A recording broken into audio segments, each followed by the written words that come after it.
has like a book to read each. Yeah.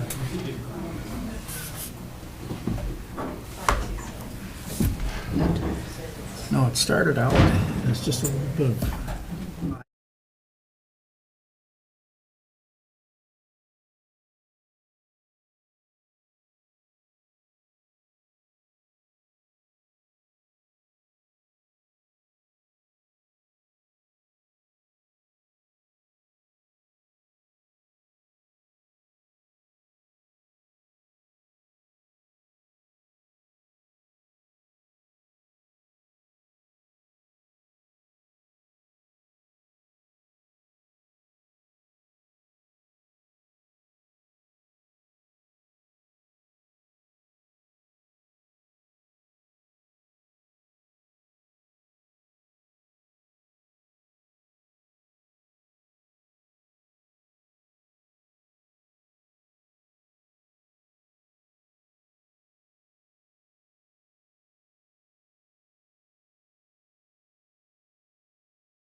About a minute too, so we'll call the meeting to order for the Planning Commission.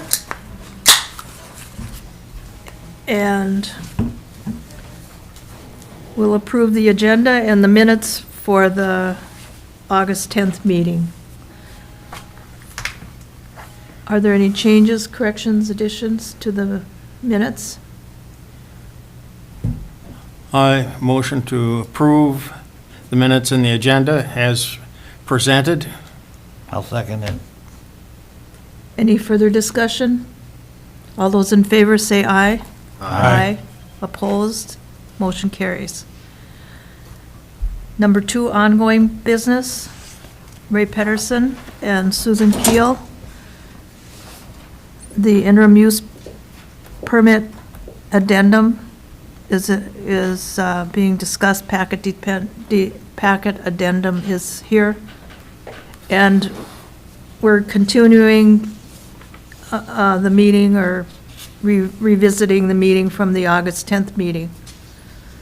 So, is there, let's see, Neva, speak. Yes. Thank you, Madam Chair. So as you all know, the Planning Commission began this public hearing at your previous meeting in August, and it was decided to table the meeting to do an on-site demonstration with the applicant, which was done. And so I created a staff addendum to my original staff report for you, basically updating on that demonstration. So if you don't mind, I'm going to go through that just so we're all on the same page. Thank you. So just a real brief summary of what's in that interim use permit application. So the application describes a proposed use such as a small-scale junk vehicle and metal recycling that is not open to the public, involving greening fuels and removing catalytic converters, no more than 25 loads per year. The use is proposed from April through November, 9 a.m. to 5 p.m. with no Sunday operations. In conversations with staff, Mr. Pederson has also explained that when he transports more than one vehicle, he compresses the roof of the vehicle down to place another vehicle on top. However, it's not expressly written on the interim use permit application. Photos on pages 2 and 3 show compressed or crushed vehicles that have been a part of this operation over the last year and observed during staff site visits. In this addendum, I did a couple of paragraphs here summarized with a brief summary from my first staff narrative, so I will not read that right now, since you've already had that read to you. But I wanted to do a quick editorial note. So for both of this and the previous staff narrative, the words crushed and compressed are intended to describe what's seen in the photos of pages 2 and 3, wherein the cab or the top of the vehicle has been pushed down, so the vehicle is flat on top, thereby allowing a second vehicle to be placed on top. It's not a crushing operation where the vehicle is compressed to reduce the vehicle to the smallest dimensions. So I didn't didn't want those words to get too confusing for you all. So I hope you have the narrative before you so you can see some of those photos. The reason I'm making that point now is to discuss what was observed during that on-site demonstration. All but one planning commission member was able to make it on site, so I appreciate your guys' availability in making that happen. On September 7th, 3 o'clock, the planning commission and zoning administrator met at the property for an on-site demonstration with the applicant. At the beginning of the on-site meeting, I explained to the applicant and the planning commission members that the purpose of the on-site demonstration was for the applicant to demonstrate the elements of the interim use permit application. And I explained that no business was to be discussed during the on-site meeting. I also explained to the applicant that he should provide a true demonstration of the proposed use, which should include all of the elements of the proposal, specifically the removal of the catalytic converter and gas and crushing/compressing of the vehicle before loading it on the trailer. Mr. Pederson said that he was not going to demonstrate all of those elements. Mr. Pederson operated the heavy equipment and transferred a vehicle from the ground into the bed of a trailer. The applicant did not demonstrate all the elements outlined in the interim use permit application, such as overturning the vehicle, removing any components from the vehicle or fuels, nor did he compress or crush the vehicle during this demonstration. I brought a sound decibelometer on site to monitor noise levels for use so that I could quantify what noise would be created from this use. However, because the demonstration that was done didn't include all the elements of the application, the noise never really exceeded state noise levels, and I can't give you a true number to what those noises would be if all those activities were carried out. So I put together a little table just to show the activities that were described in the interim use permit application or staff have observed on site previously, and then what you observed during the on-site demonstration, just to clarify what all has been proposed and what you were demonstrated. I have a number of analysis and recommendations that are bullet pointed here. So first off, the nature of this use is beyond the scope of the listed permitted uses in the FAR3 zone district. Therefore, an interim use permit is required for the activity to proceed. The on-site demonstration did not include all the elements specified in the interim use permit application. Therefore, staff was unable to quantify the noise resulting from the proposed activity. There is a disconnect between what was demonstrated before the Planning Commission on site and the activities that are described in the interim use permit application and observed during staff site visits. Staff recommends the Planning Commission provides an opportunity for the applicant and the public to provide additional testimony following the demonstration. Staff recommends that the Planning Commission clarifies and defines exactly what elements of this activity are being requested as a part of the interim use permit application, since not all elements of the application were demonstrated on site. And then staff recommends that the Planning Commission reviews the criteria outlined in the zoning ordinance to evaluate whether this request meets the standards for approval and creates findings of fact.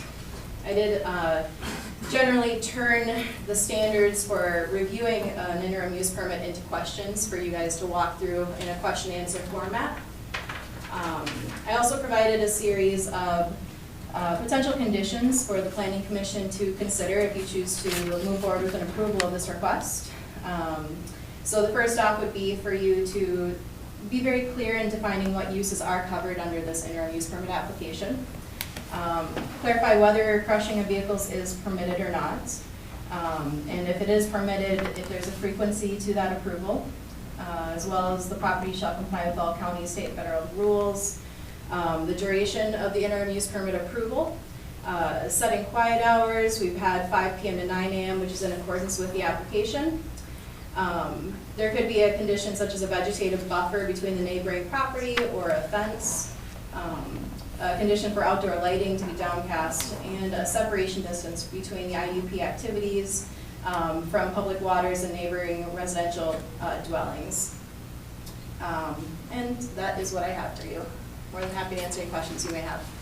Thank you.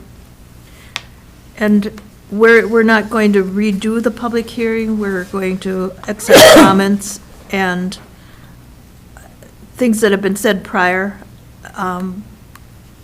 We can go beyond that. If people have other comments they want to make, we're welcome to that and continue the hearing.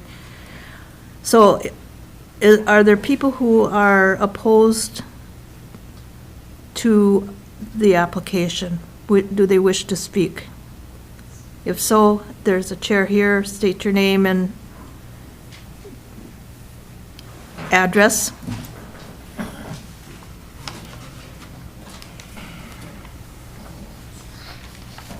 I'm sorry, I just got back from the dentist, so my mouth is still numb. My name is Janie Wagner, and I live at 125 Devil's Track Road.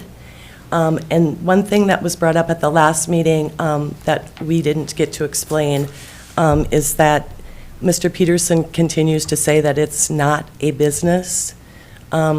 He came right up to Gary and I and told us that he makes over $100,000 a year with this business.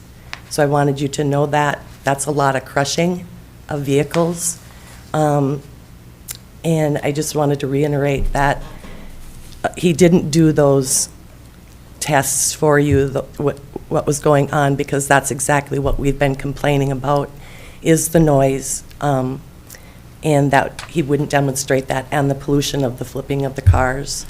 The last thing I want to say is that the demonstration was also not done where it's normally done, where he's normally doing his business, which is down by the buildings, not up where he was. So the noise is that much closer to our home. So when he said that his business was up this road, that's not where he's been doing his business. It's been right next to our deck. So I just wanted to let Thank you know you. those things. Thank you. Does anyone else want to speak in opposition?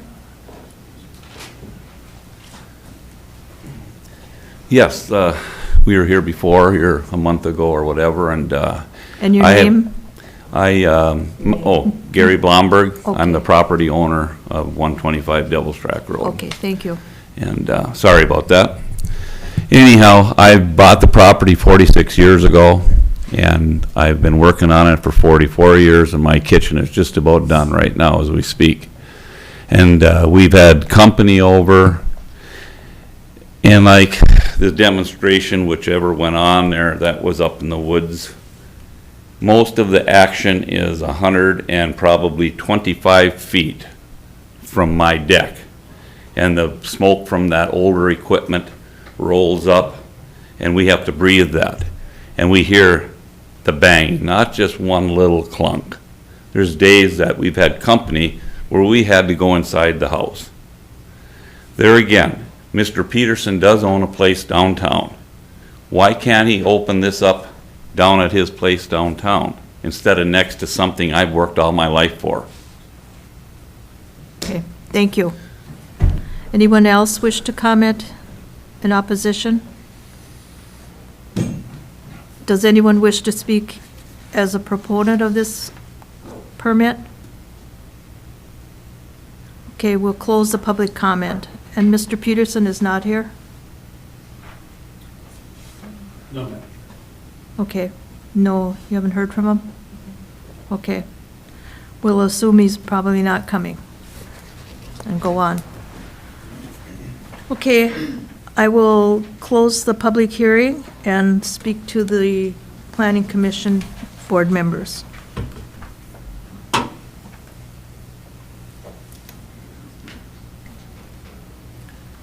Anyone wish to speak? Did Mr. Pederson lie to us, deceive us? Because we were told this is where everything was happening, this was what was going on, Well, and now we're getting told that it's not where it's happening, it's somewhere else? he said, she said. Yeah. That's, I would say if we're going to approve this, we can specify where the activity takes place. That would be one of the things we'd want to look at. I made a list of what we want to look at. We'd want to look at limiting the number of vehicles allowed on the property at any given time. He stated that, Mr. Pederson stated that he was licensed to do this activity by the state of Minnesota, I believe.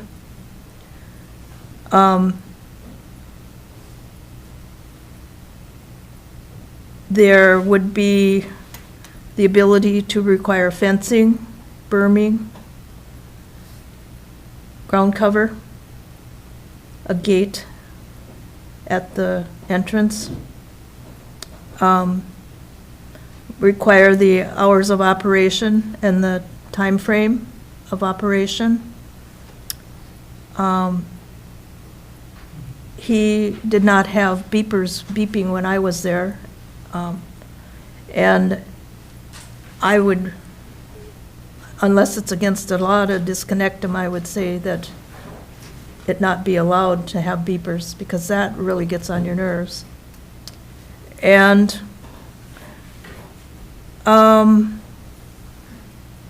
the demonstration did not show the roof flattening. And I've thought about it, the roof could be cut off and not, I'm assuming, and I wish you were here to explain how it happens, I'm assuming he bangs the top down with the bucket. That would be what I would assume. And if that would be better to just cut it off, and he's wanting to load a trailer. So that was my thinking on how this could be handled. And my interest in handling it is I don't believe there's another opportunity in Cook County to take and get rid of junk cars. Tofte has a junkyard, it's been there since the 70s. And the people in Tofte just, it's a fact of life, and what goes on there is a fact of life, and I'm not hearing it, that it's a problem. But that's Tofte. So unless we're going to, and I can see this, I looked at the land use plan, and I think that it could be viewed as for the public good, that there be a site to remove junk cars from the county. So that's my thinking. I'd like to hear what the others think. Tim? Thank you, Madam Chair. Just to jump in real quick, I do agree with you 100% that if you do pass this as an interim use, it would be for a trial period, say for a year or something like that, just to have something in place and be very specific about all of the elements that you had mentioned in terms of the location, the type of activity that would be allowed in where. And then the thing that struck me is with the roof, the other alternative to cutting off the roof, because all I can think of is like Jaws of Life or an angle grinder cutting off the roof, which could be also very loud, would be only permitting one vehicle to be, so that wouldn't be stacked up. Right. on, Right. Other vehicles. Right. Any other comments?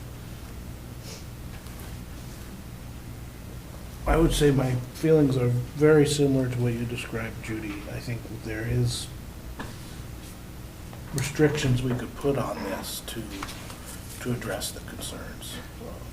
Well, I also looked at the map this morning, and across the road is Forest Service land, and behind it is the gravel pit. And it's a big gravel pit. And while I was there were dump trucks, logging trucks, it's a busy road, the double track road. It's not the wilderness. And I live on the Caribou Trail, and I have the same activity on my road as goes on that road. And so I guess it's up to the rest of you to figure out what would work or not work. I would approve it with the stipulations.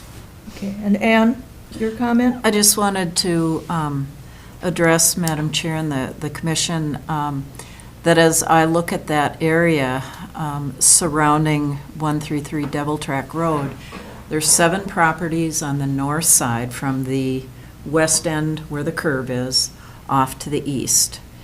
All of those parcels, with the exception of 133, are residential. Mhm. And if you look at the south side, there's 7 parcels, including the U.S. Forest Service land that you mentioned.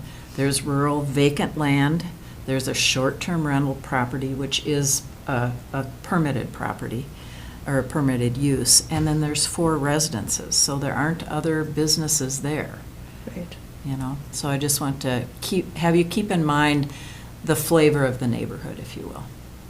Okay, thank you. Any comments here? With the conditions and some added ones and a 1-year trial, that's what I would be comfortable with. But we'd have to add a couple more to Okay. this.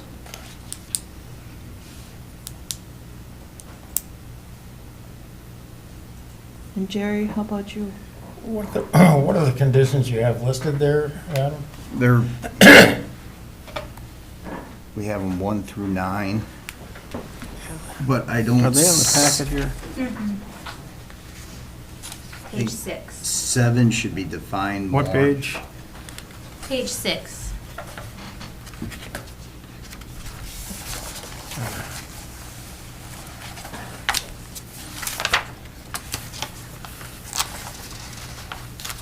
Right up here.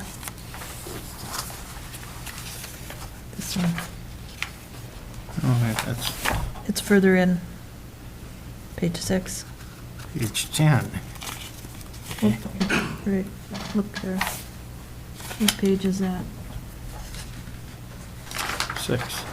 Yeah, I was looking at the wrong page. Right. Number down there. Okay, I got it. Okay.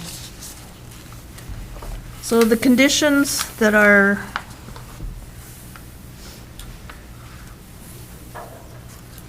laid out by the staff are 9. Correct.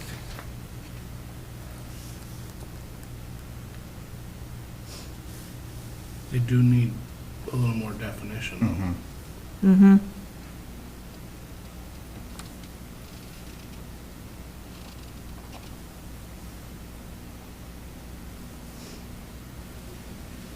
I think we could probably address number 4 pretty quickly. It seems like we'd probably all be agreeing that this would be a max of 1 year to. Okay. And 3 is a given. 2, The 1 day a week, so they could stack.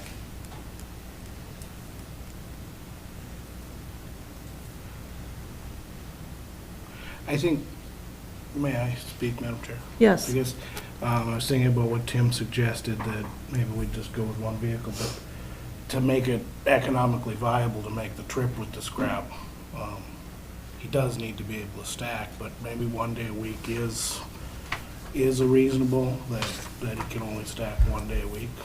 That, so he could do all the other preparation and then, or he could do the crushing 1 day a week.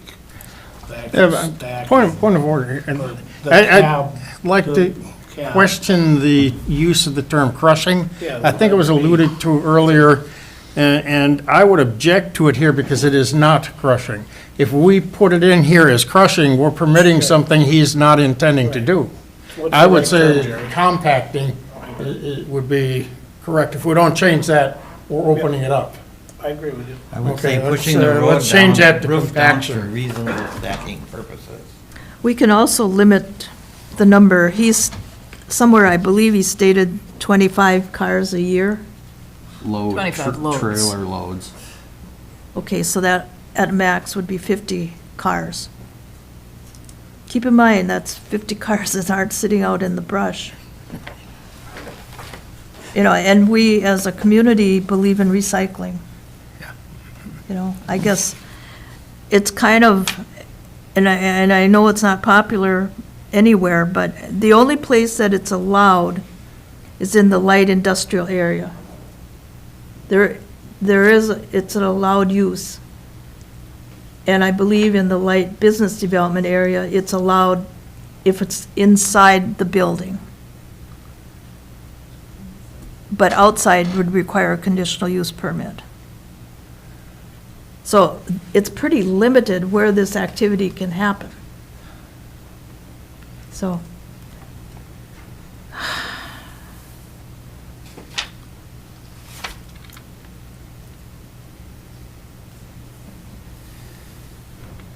okay, the number per year, loads per year. Okay, I guess one suggestion I would make is, right now it's only no operations on Sunday. I guess in light of rentals and other recreational activities on the weekends, maybe it should be no activities on Saturday and Sunday. Would allow I the could business live- week to work. What do you guys think of that? we can talk about that. The other thing I thought of is what this owner of the property can do without requiring a permit. He can run vehicles and heavy equipment around on his property day in and day out. He can have a garage. And those activities, there's no regulation on whether that's okay or not. So if we required that the recycling business be done where we observed it, and with these restrictions, I think that could be part of the permit as well. Get it away from the neighbors. I agree with that. Okay. And with the understanding that if these rules aren't followed, the permit is suspended. Tim? Yeah, Madam Chair, just for clarification, that is, you put the conditions on there, violation of any of the conditions is grounds for revocation of the permit itself. So we'd have to go through the process and revoke the permit. And yes. Okay. All right. Okay. Anything else? The vegetation buffer? Madam Chair, you also mentioned the possibility of a berm. So I couldn't tell Or a if that fencing. would be of value, because I think the neighbor's house sits higher than the garage. So because of that, you'd have another gravel pit operation going. I just wanted to clarify. And a fence, I don't think that would be, I believe that Mr. Pederson would like to be able to do his operation. He'll be cooperative and do it where we ask him to. And I think he will, trees may be, a little bit stronger on the tree situation might be good. Some pines in there. But, One thought on berming that might be applicable, and I guess I would look for staff recommendations on it, is if we're going to allow the removal of fluids, that could be in a specified area that's bermed.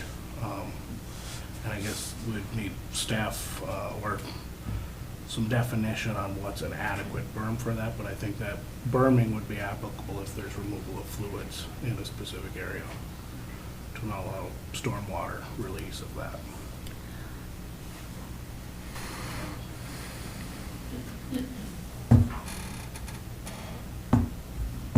let's see, Tim? Yeah, that is a good suggestion, Madam Chair and Commissioner Locality. The difficulty that we do have, of course, is, identifying that spot. We can identify and we can approve a spot or get it, work with the Pollution Control Agency, because we don't have standards in terms of the impervious surface with regards to fluid. And we have commercial operations that are out there, such as that junkyard in Tofte and Wrecking Bays and Bradley Thompson's out here, that have no requirements in terms of where the fluids are exchanged at. So we would be imposing greater restrictions on those commercial operations than we would this. So it's okay to have that identified, we just have to be specific about it. This is not a commercial That's correct. area, so I think it's within reason to be extra cautious.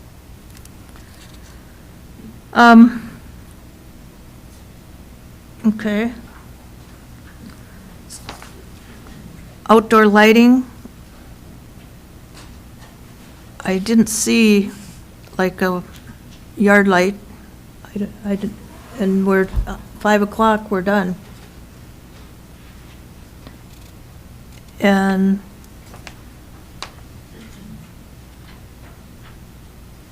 if it were moved back, number 9, if it were moved back on the back of the property where we observed the demonstration, that distance would be maintained. Someone care to make a motion? I'll make a motion that we approve with the conditions as provided us right now. Okay, I've been making notes on number 5, 1 year. Okay. Number 6, we added Saturday.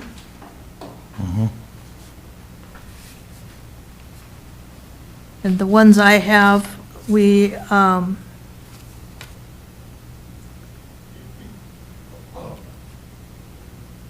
I would like to see as proof of license to do this work. Put that in the file. Yes, Tim? Yeah, Madam Chair, one of the common ones that we throw in there is that it would be required to abide by all county, state, and federal. And that's license requirements. that's on this list. We adopt this list with these changes. Okay? I would like to see a 4-vehicle limit, so it's not storing junk cars. You say licensing it. Is there a license for what he's doing? He said that he has had a license to do this work for 16 years. I want to just make sure that's accurate. See what his license is. Yeah, I'm not aware of one. That's another tool to regulating this. He was talking about his property at the dump when he owned the dump, I believe. Right. Right. I feel very comfortable that number 3 covers that. Any concern we have there that we could impose and enforce. Yeah. Because if a license to do this work is required, that's part of it. Okay. And we need to specify where the activity takes place. And probably need to define it more clear than what we saw when we saw the demonstration. I agree with that. Madam Chair, would we be able to identify it on a map using GIS, indicating the number of Sure. feet from the western boundary and the eastern boundary and? Right. Yeah. I know somebody in IT, I think, has a GPS that could just specify the corners. And that's where you can do this activity. And then we talked about the berm for removing fluids. And when we talk about that, we need to probably define that as well.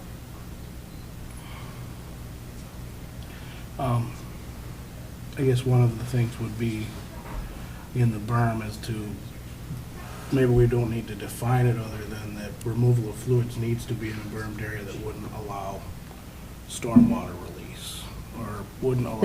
There's a definition of a berm, that definition stormwater. for that, but we're trying to capture it. Well, like the licensure, I would think that there will be a state regulation on dealing with waste gas and situations like that. I think that's all we need to do is make sure that we apply the appropriate state. We don't have to create a new level here for one person, I don't think. And how do you feel about gate fence? I think that's reasonable. I would like to see a gate just because it's basically unattended property and kids, you know, a gate won't stop kids, but it gives the idea they shouldn't be there. And a fence, we'd have to define where it, what would need to be fenced.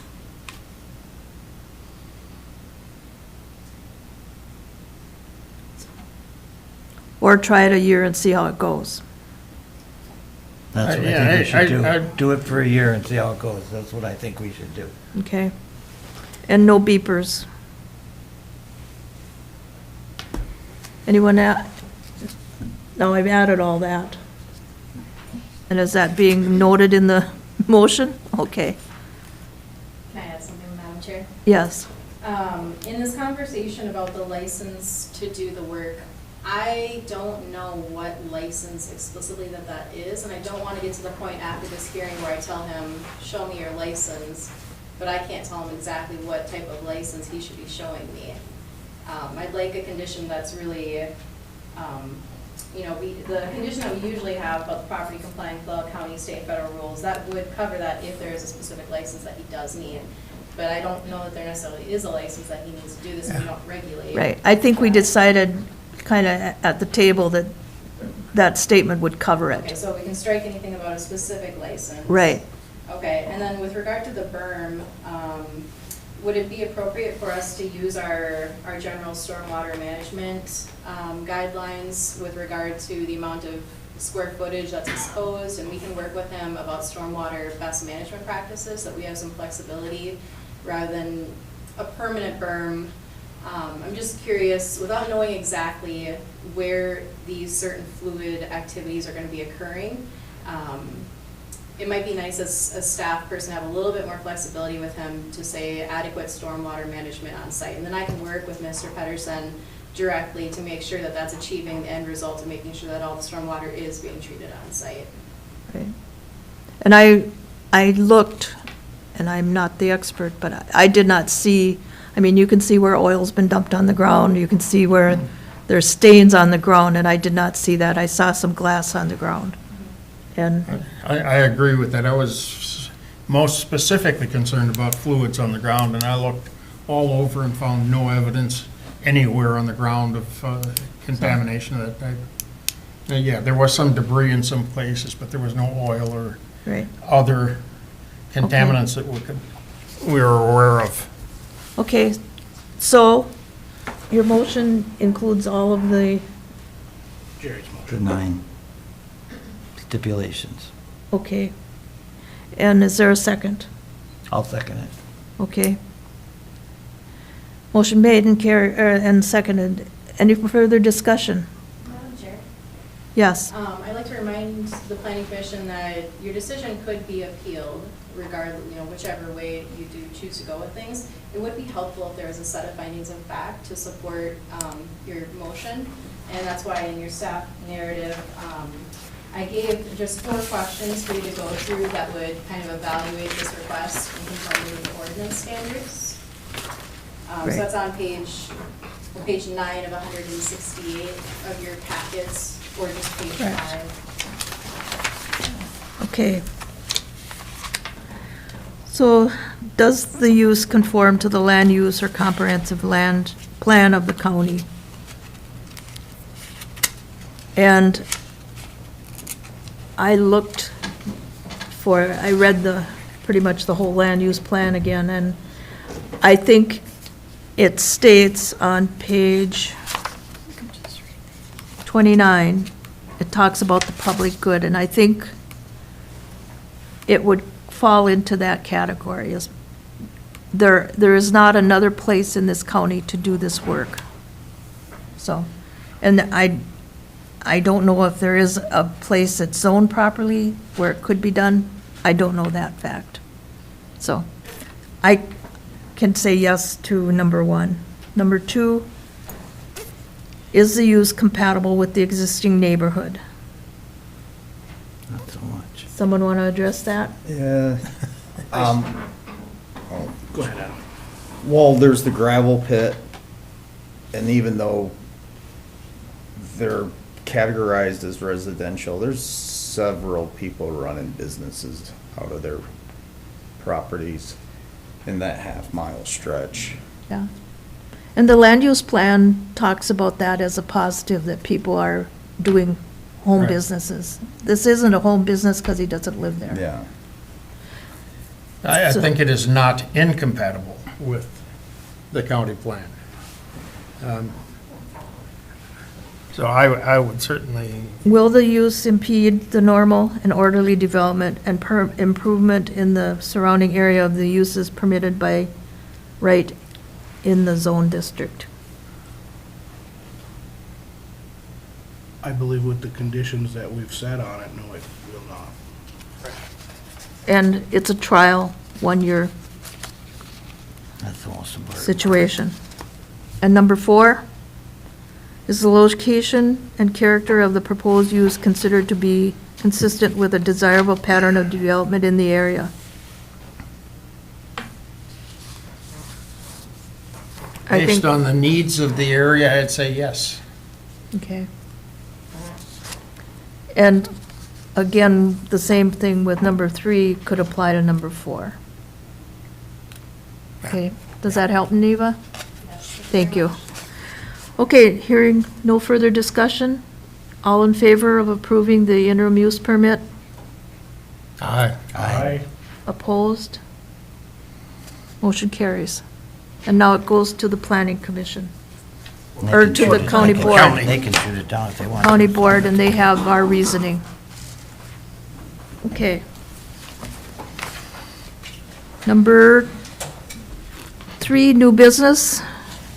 Nicole and Kirk Leland request for a conditional use permit.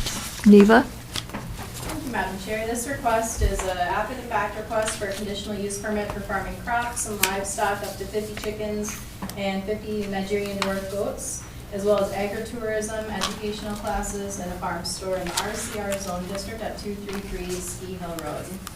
The applicant's property is 25.22 acres with no water frontage. Parcel is entirely contained within the resort commercial residential zone district. These uses are not specifically listed as conditional uses in the RCR zone district. Therefore, this application is eligible for consideration under the zoning ordinance criteria 10.03D. The property is non-shoreland, and the property has been under contract for deed since April 2020. The applicants, Nicole and Kirk Leand, are requesting to add the described conditional use permit uses to this property. The farming crops and livestock, 50 chickens and 50 goats. Chickens and a small number of goats are already on the property near the main parking area. The proposal shows chickens and goats by the main parking area and along the walking path with the main goat herd on the north side of the property. The second component is agritourism educational classes. These educational classes will be held throughout the property and within the teaching kitchen. And then the third aspect is the farm store, which will be located in the main parking lot of the existing Claret Resort. Proposed to be open daily from 8 a.m. to 8 p.m. Background, this parcel was created in 2021 as an approved administrative subdivision. The property is being developed as Claret Resort, which provides, quote, eco-conscious accommodations designed to inspire all, surrounded by a 25-acre regenerative food forest on the north shore of Lake Superior. There are currently 4 dome rental units as a part of the resort.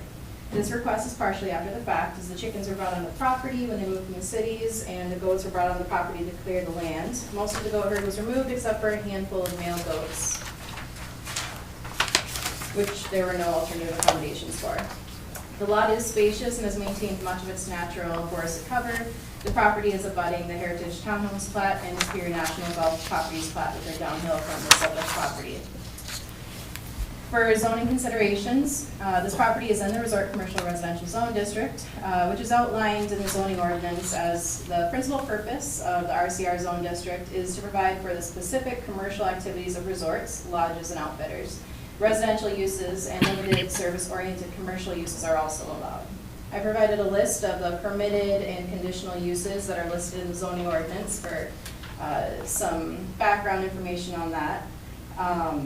And then also in your packet is additional ordinance language with regard to reviewing conditional use permits and the criteria for that.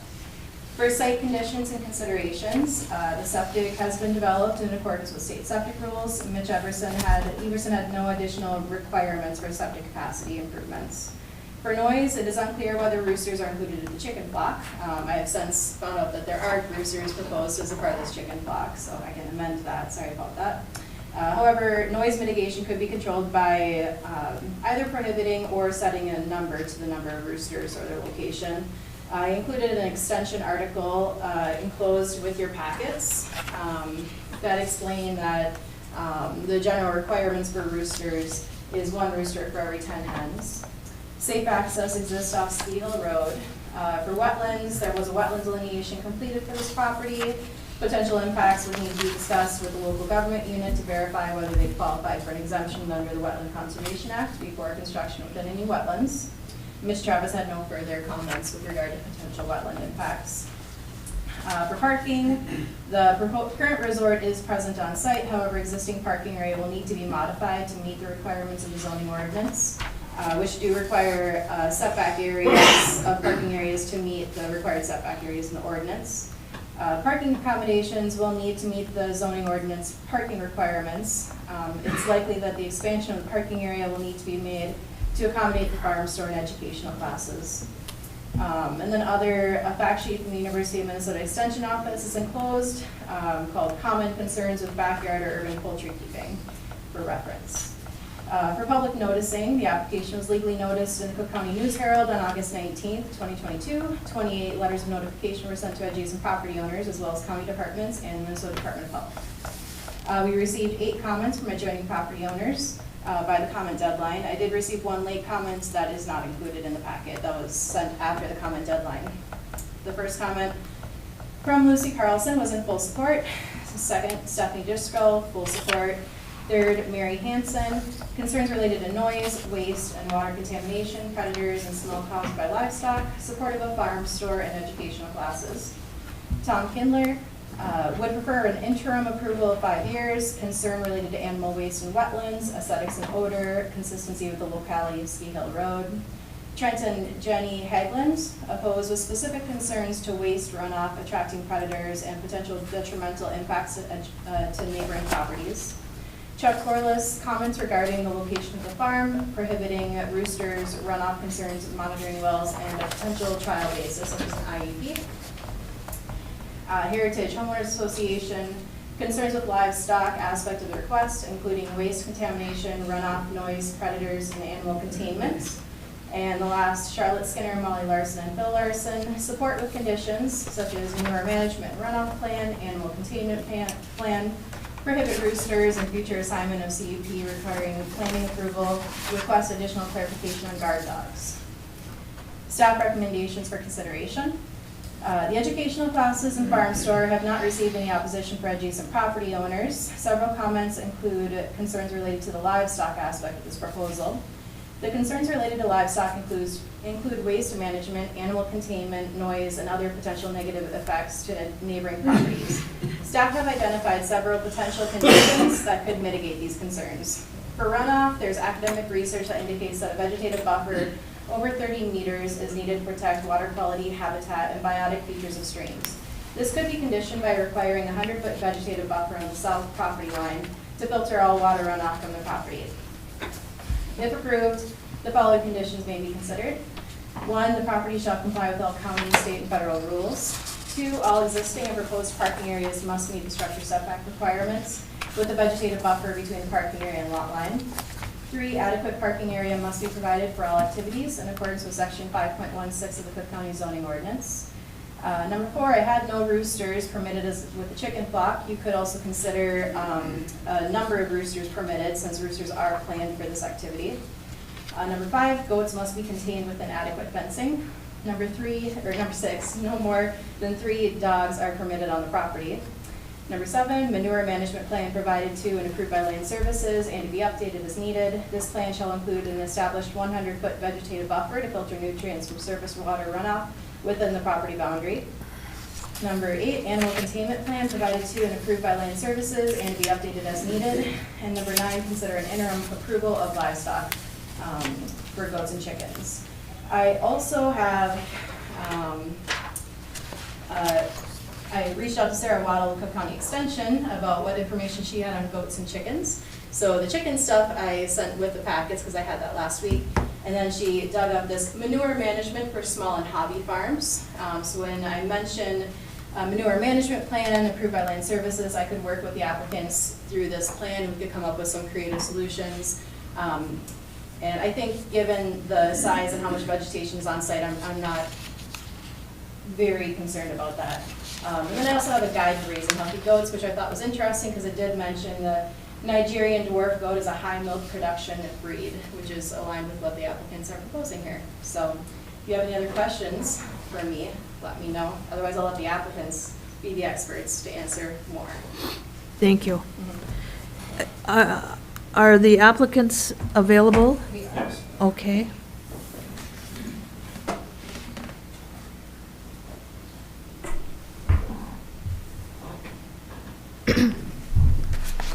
Hello, my name is Nicole Leand, and I am at 233 Ski Hill Road in Lutzen.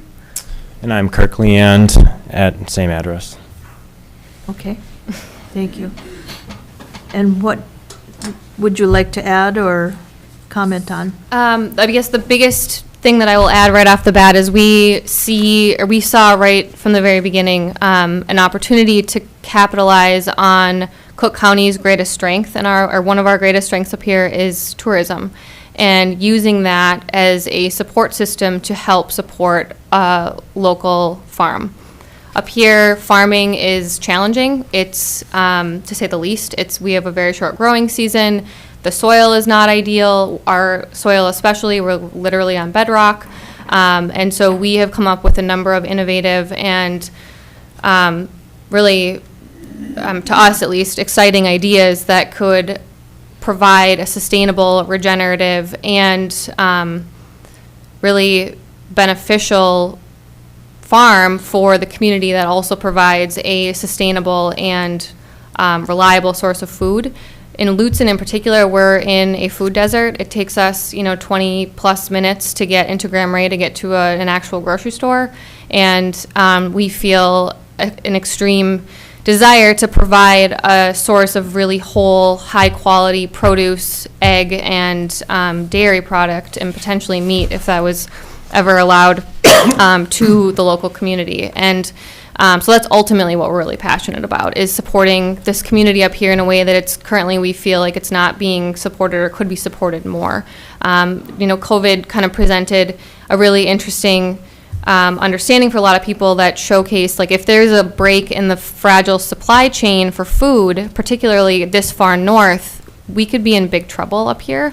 And so we want to provide an opportunity, and right now it's on a very small scale. We have a desire to grow off-site eventually on a larger commercial farm potentially, but right now we really see an opportunity to utilize agritourism as a model to sustain farming in this area, and showcase not only that you can do it on a small plot of land and really produce a large amount of food for people, but also show other farmers how they can do it also on their own property, to really benefit the farmer. Because we've had a lot of conversations with farmers up here, and it's a really tough gig, and it's usually supplemental at most for people's groceries. The farmers market is amazing up here, and it's extremely, prolific and wonderful, but it's also only during the summer months. We're interested in providing food year round, and so we're looking to be able to do that with the support of the tourism piece, and so that's why we bought this parcel in a very, obviously high tourist area in the RCR zoning district, because we wanted to be able to have the tourism sort of be the front line of everything that ultimately gave us the income and the support to really produce food in the way that we feel is incredibly important, which is based on a regenerative model where we're really utilizing every single piece of the farming component. So, every bit of waste that we receive from an animal, we see it as a benefit. We turn it into compost in a really sustainable way, where we're covering it so it's not leaching anything off of our property. We've already actually built a ton of hugelkultur beds, which are basically big berms that are collecting the water runoff so we can maintain all of the nutrients on our property. We are proposing to have the majority of our animals be on the very north side of the property so that any nuisance potential is limited as possible. We really do value our neighbors and also our guests. Our guests are literally situated right along the frontage of the heritage property. And so to maintain their, well-being also, which is ultimately our bottom line, we really want to make sure that we're respecting all of everybody's sanity and their well-being. So that being said, we're very, very aware and cautious and cognizant of how we design our farming systems so that they're not only functional and they're giving us what we're aiming for, which is food, but they're also implemented in a way that is in support of our neighbors and their well-being. Thank you. Yeah. Okay, is there anyone who wishes to speak in opposition to the conditional use permit? Do you want to come forward to the microphone, please?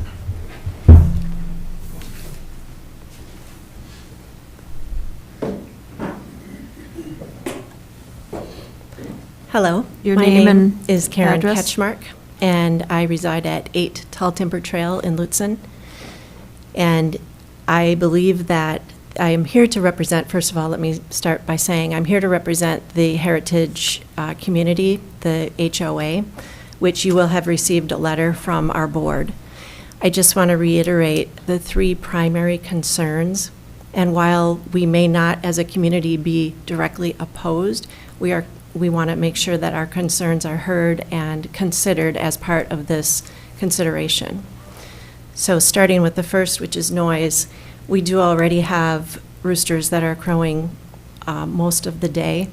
So we are concerned with the addition of more roosters, what that will sound like, in addition to the 2 guard dogs that we hear constantly barking. You hear And when what? I shouldn't use words like constant, but the 2 guard dogs on the property are barking frequently, and we do hear that as a neighborhood.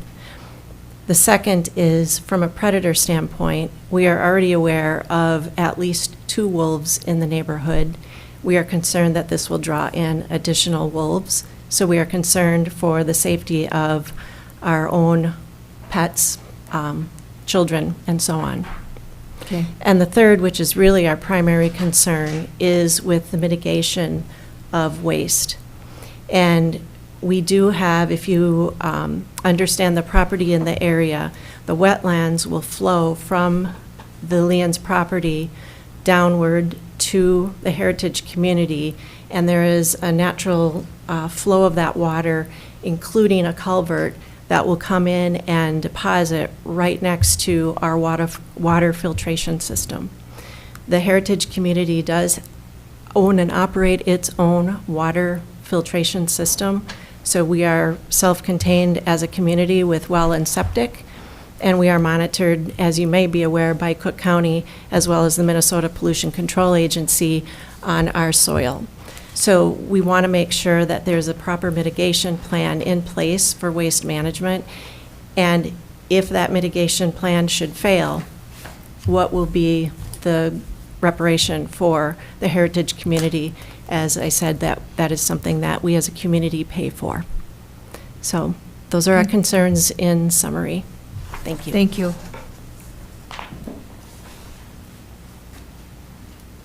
Is there anyone else that wishes to speak in regards to this conditional use permit? Okay, we'll close it to the public comment. Oh, do you want to step forward to the microphone, please?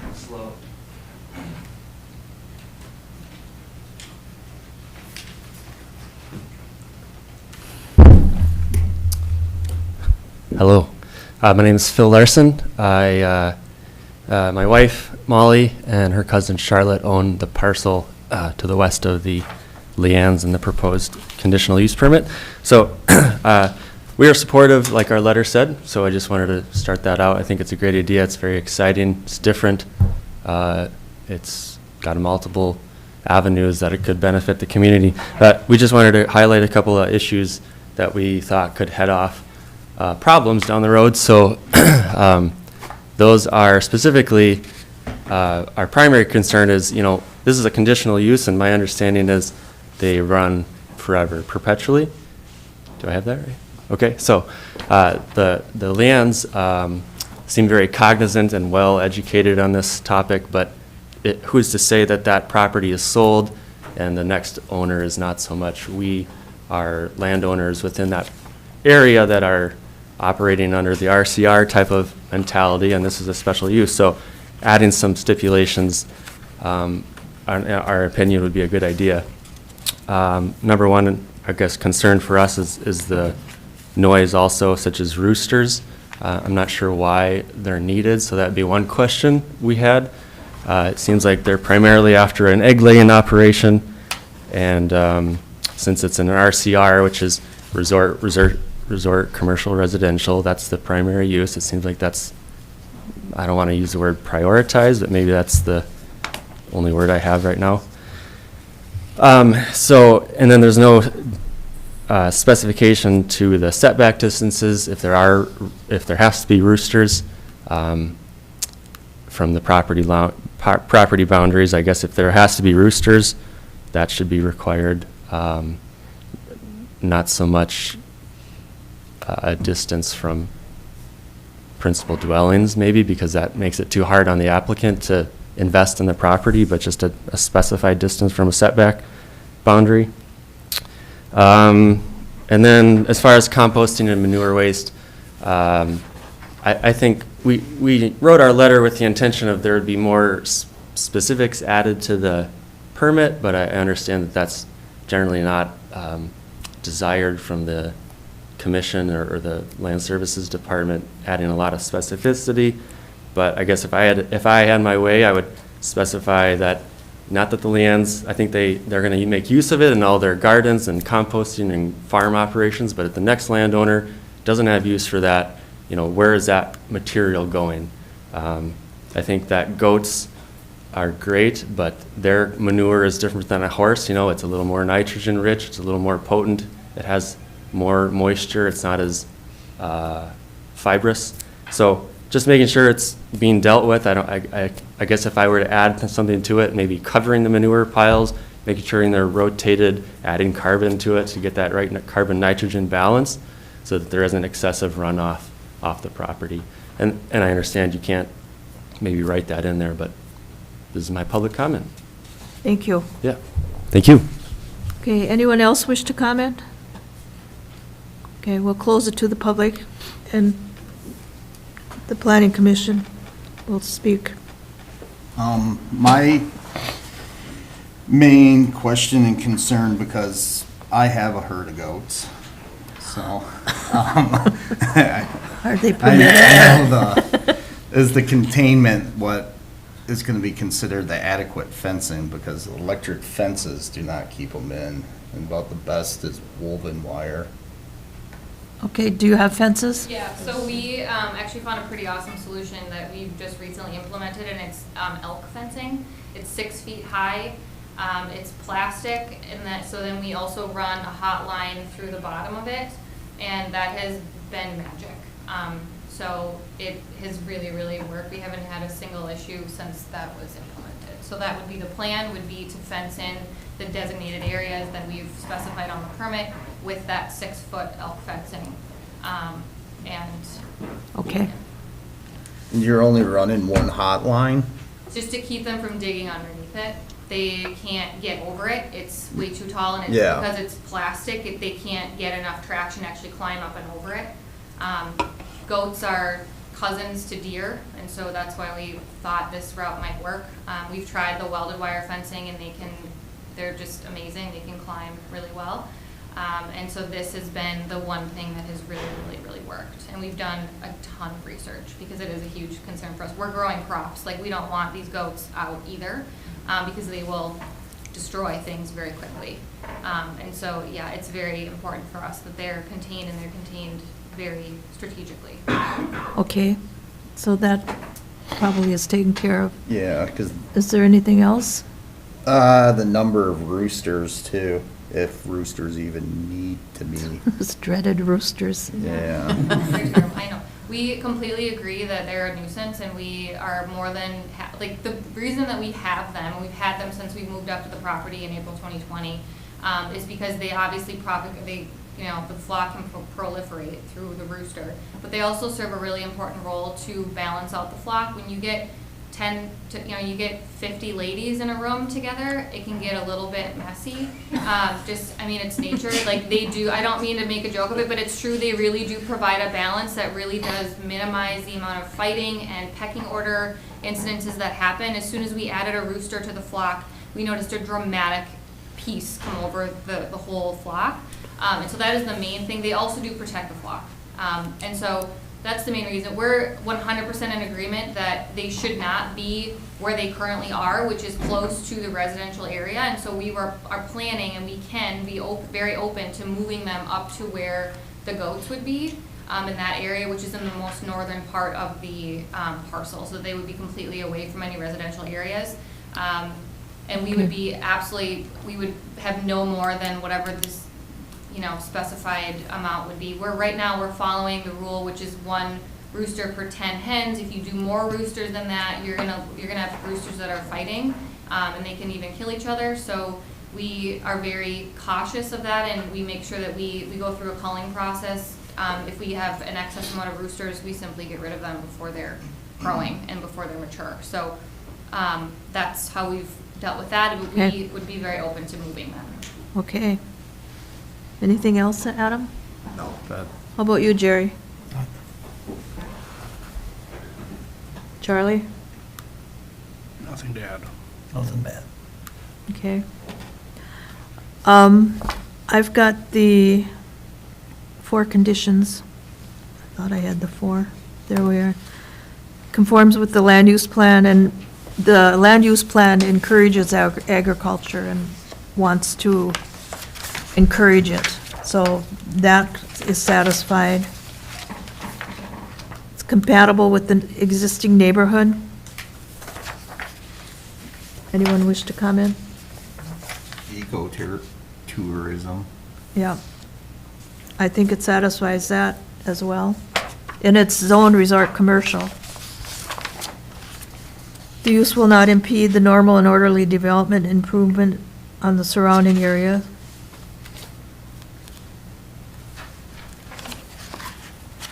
It's quite developed as it is. And the location and character of the proposed use is considered to be consistent with a desirable pattern of development for the area. I think with the conditions that we probably will put on, it would be just fine with number 4 as well.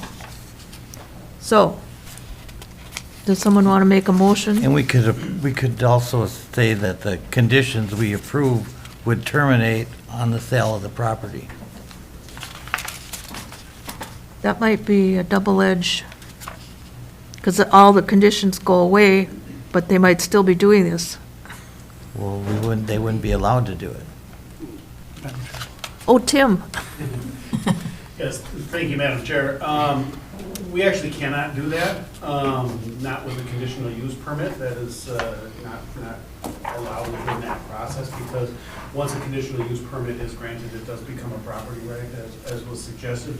One of the things that we used to do before the implementation of the interim use process is when, and this could be an additional condition placed on there, upon the sale of the property, the permit can be reviewed with the new property owner so that they understand what the requirements of that permit is. Your manure management and all of the requirements and conditions that are placed on there. So we can perform a review with the CUP, with the new owners, but we can't terminate portions of it. Okay. I think it's important for something like this to be able to get financing and be able to improve your business with loans and things. And I don't know how the banking institutions feel about conditional or interim permits. Because when they're commercial lending, they're lending on the business. So I think it would be appropriate to do a real conditional use permit here. Yes, Tim? Yeah, Madam Chair, what I'm suggesting is you leave it as a conditional use permit. It's just that the condition is that the new owner, whoever it is, the permit is reviewed. It's like the gravel pits. Right. We do an annual review of the gravel pits. They're conditional use permits. It's not a reissuance of the gravel pit permit. It is just a review of the standards that are there so that each year all the operators are aware of what the requirements are and everything. And so that's all that it is a review of the standards. Right. Okay. Does anyone wish to make a motion? Do we have to define, don't we have to define the the conditions before we do? Or just add them, state in the motion what the conditions are. Do we want to address number 4? Do we want to leave it as no roosters, or do we want to put a max number on?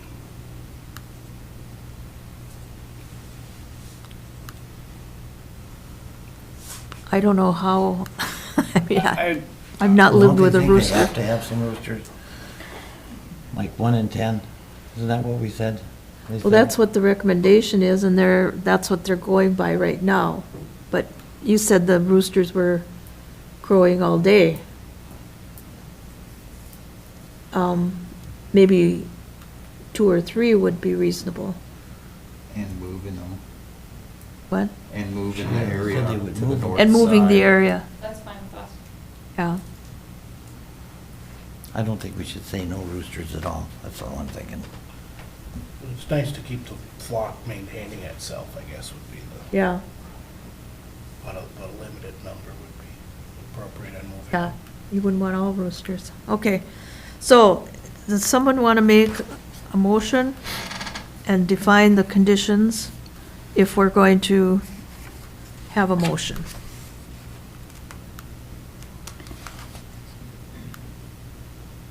I'll make a motion with the following conditions. I guess I'll go through them. 1, stay the same. 2, how it's stated. 3, how it's stated. 4, we agreed upon how many? 3? 3. So 3 roosters allowed in the flock. And how do we state the placement of them? I mean, you're making a motion, I shouldn't be jumping in here. To the roosters would be located on the north side of the property by the goat pasture area. Yep. Okay, so that's. Is it the northwest corner? Yeah. And then 5,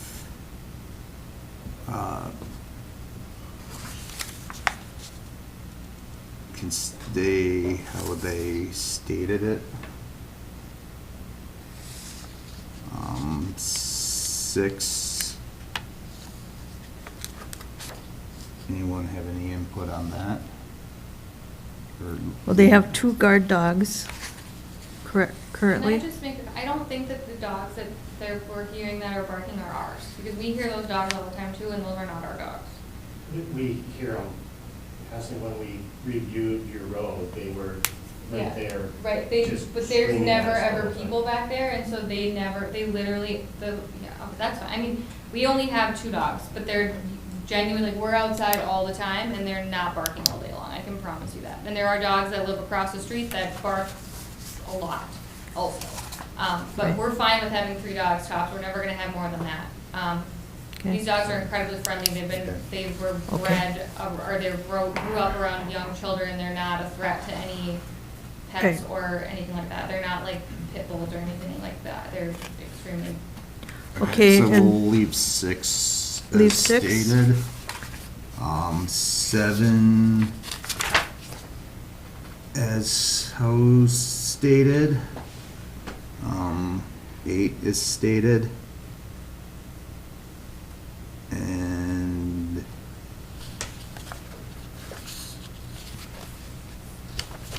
we weren't doing an interim, correct? It's Correct. Yes, so 9 we'll get rid of. So that's So my noise, motion. guard dogs, and waste mitigation are the 3 objections, mostly from the public. And so we move. Do we want to have a discussion as to where the waste management is placed? Did you get a second? No, I just have a motion from Robin. Yeah. Are you still designing the motion? Do we want to say where the waste management system is located? What says I in the assume motion- up by the goats and the chickens, north. It's stated as manure management plan provided to and approved by land services. Yeah, And to be that's updated as covered. needed. So, and it has the 100-foot vegetative buffer. Okay. And all that in there. Okay, that's, and Neva? Yeah, thank you, Madam Chair. The reason I'm encouraging that motion or that condition to be a little flexible is because I think I can go on site with the applicants and we can look at how the runoff, because the runoff is really going to be the key piece. So I don't think we can just look at a map and say, this is where all the waste should go. You know, you can kind of see, oh, there's swales being developed. Because of the type of agriculture they're doing, this hugelculture, there's a lot of berms naturally being created on site that's already going to slow a lot of the runoff happening. Although with that north property area, there is kind of a direct runoff already happened, like a little swale, a little drainage way, and I think that collects a lot of water. So they're going to have their animals not in that area. All of this is to say that it's very site specific. So I don't think at this level you guys should have the onus to set that directly. And I feel pretty confident as a staff member that I can help them, work with them with the waste runoff, and managing that vegetative buffer is a really key piece. Because it is a very well vegetated property still, we can work with that as a really big component to help keep the nutrients on site. The other thing I wanted to clarify really quickly was for the rooster condition. Was that condition stated for the roosters to be kept within that containment area on the north side of the property? Yeah, Yes. within, right? Yes. Okay, thank you. Okay. Is there a second to Adam's motion? I'll second. Any further discussion?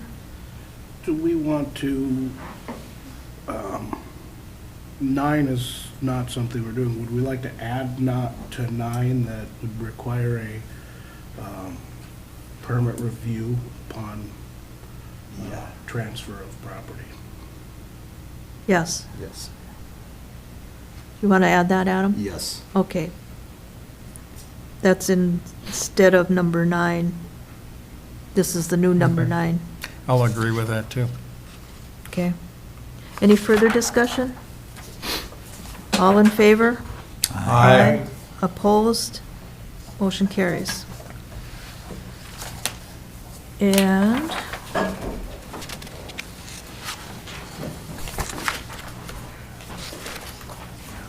we'll move on to the next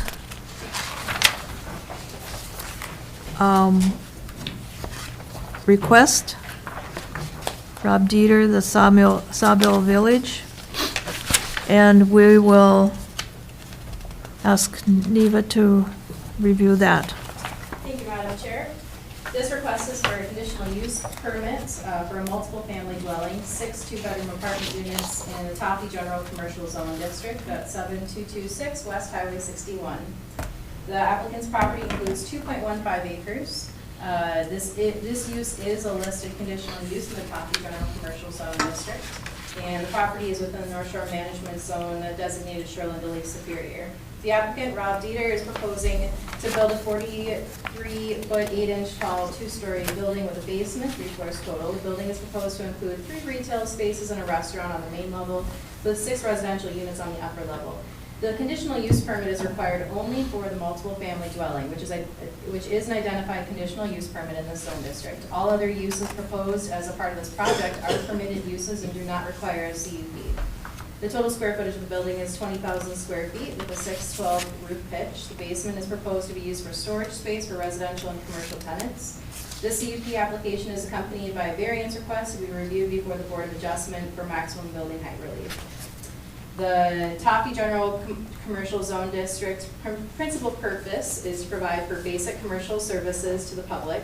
This district is located in the areas of greater population density and activity with good access to major roadways. The Taffy Design Review Board has approved this project's design at their July 14th, 2022 meeting. In your packets, I included the general criteria and requirements for reviewing conditional use permits. For property background, the property was rezoned in 1998 from R1 single family residential to general commercial. Currently, the property has few accessory buildings, but appears relatively vacant. It's a lackluster background. I know, I'm sure that there's more to the property history, but none that I was savvy of, so I apologize for that. It's a bit sparse.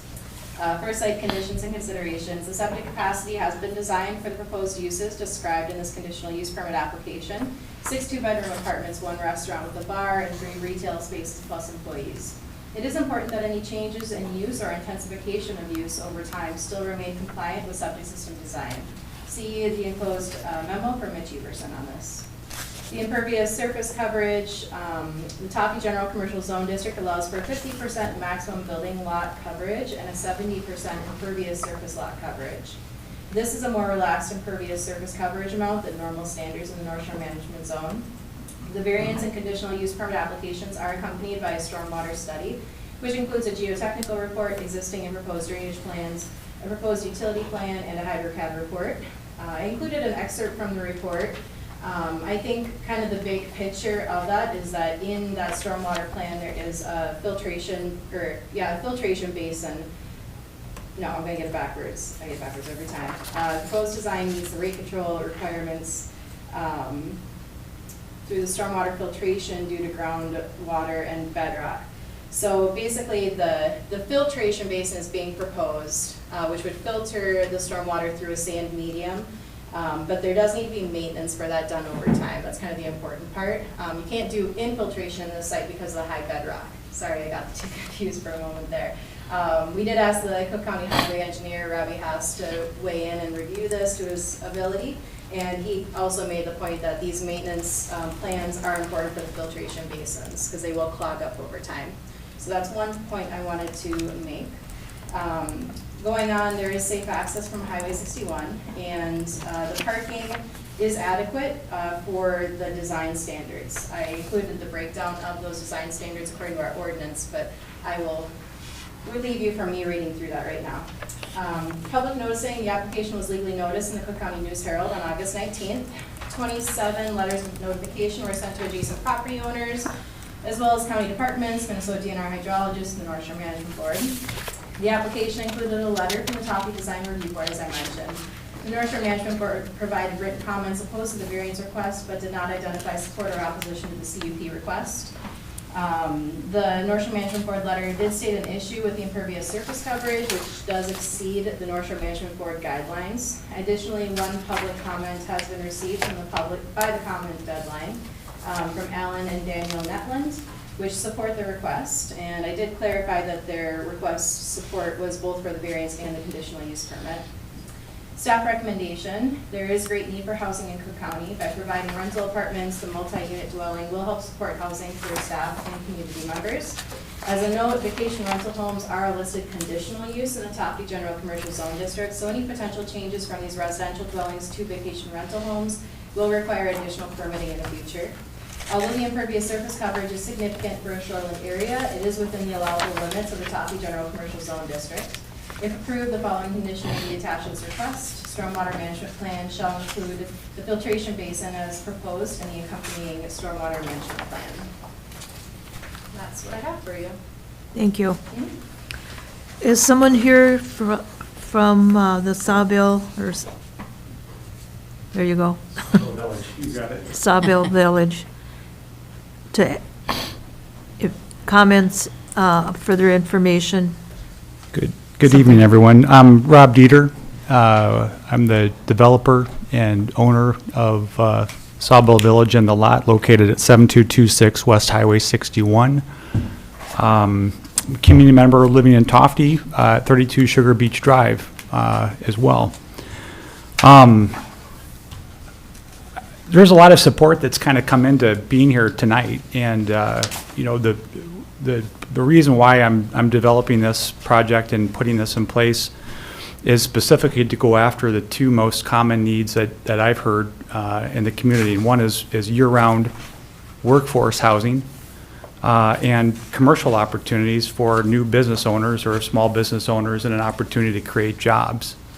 That's been kind of my focus since 2015 when I first came up with this concept, 2018 when I purchased the lot, and 2020 when the work began in earnest to initiate the project.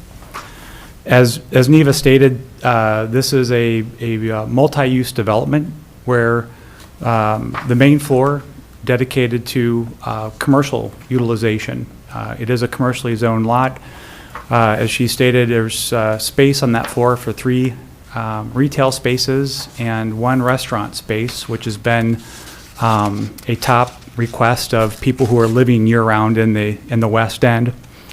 And then to add the additional housing on top are 6 two-bedroom apartments.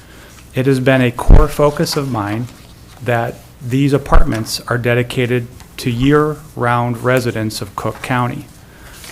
There will be, by lease, no VRBO, no subleasing, no short-term vacation rentals.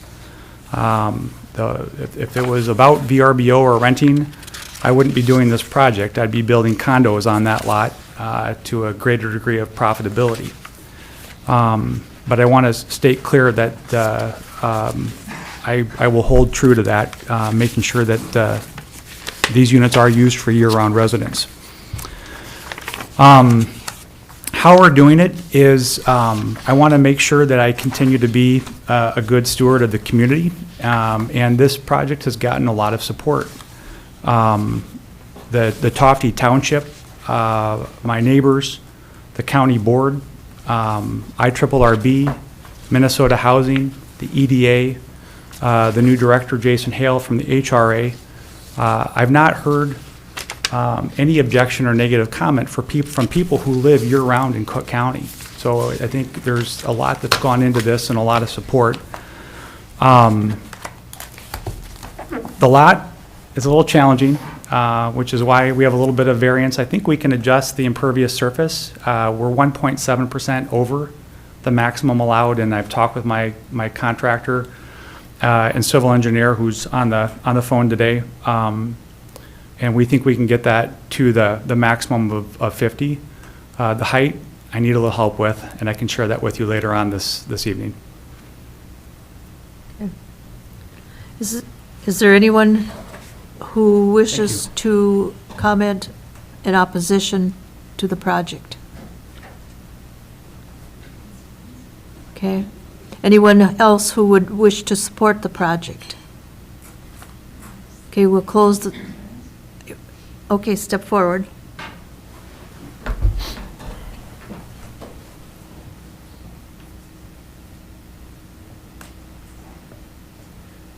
I am Jim Kirsten. My wife is behind me, and we share a common border with the property that's under discussion. This is not so much it's definitely not in opposition. We are in agreement. It's a good project, we believe. My only question really is as far as access. The road that separates the Tofte Town Park from the property that Mr. Dieters is talking about and where our cabin exists is really a destination for a lot of people in Cook County. And so I want to know where the access from the property that's going to be developed is going to be. Okay. And I believe Mr. Dieter stated that it was off from Highway 61. That would be the front. That's correct, and exclusively. There will be no access via Tofte Town Park Road. That's correct. Did you hear that, Jim? I understood it perfectly. Okay, so. Thank you. You're welcome. I never talked anything. Quickly, the one thing we talked about was lighting on this. We wanted to stay soft, the holiday. Can you come forward to the microphone, because just because we're recording.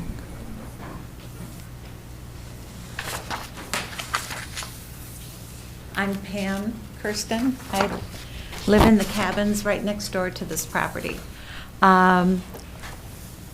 The two concerns that I had with the lighting, I don't know if it's been mentioned, Rob, but keeping it soft, because Holiday went out of their way to keep the lighting down, the gas station. So if this could be similar to Coho or the, I can't think, the trading, whatever it is next to it. Yeah, if it could be consistent with that, it would still keep that sort of village feel rather than bright lights. And the other thing is, I don't quite understand the filtration system, that's certainly not my expertise, but it is of course scary for me to have this many residents next door in a small amount and knowing there will never be an odor from that. So I can certainly talk to Rob about that. I don't know. And what was the other thing? Oh, the bar, I hadn't heard about the bar and the restaurant, which doesn't sound great, but I do know that Tofte needs probably another place to eat. And again, I guess that would just be sound, noise. So we have a very good person here we're working with. We're very happy that he's doing what he's doing. But he has been very considerate to keep the buffer zone. Okay, But that's all I'm going to say. Okay, Glad to be thank you. here. Anyone else wish to speak? Okay, we'll close it to the public. Planning Commission? And the conditional use permit is for the residential housing, multifamily dwellings.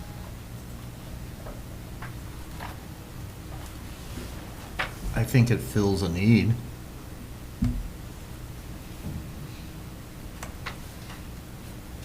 I think it's a great idea.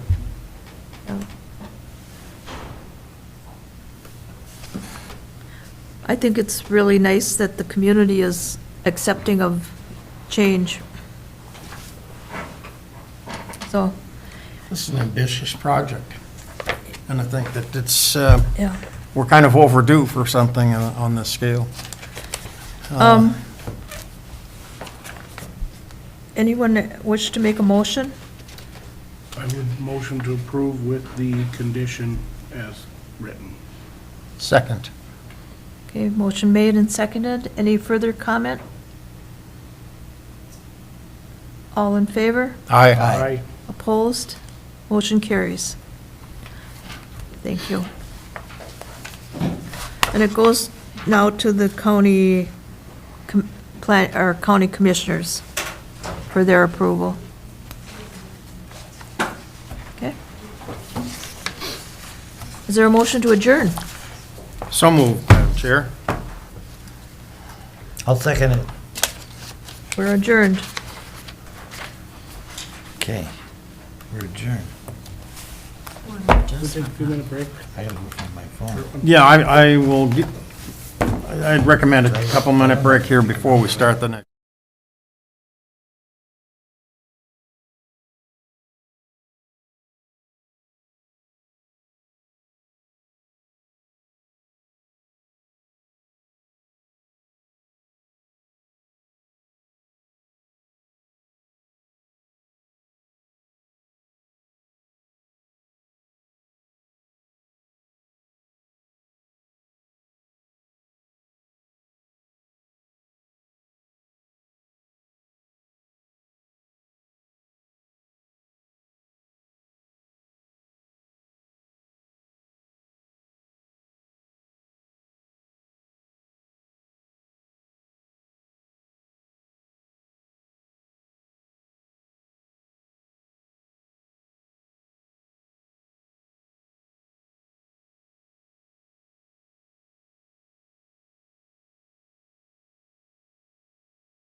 few years ago.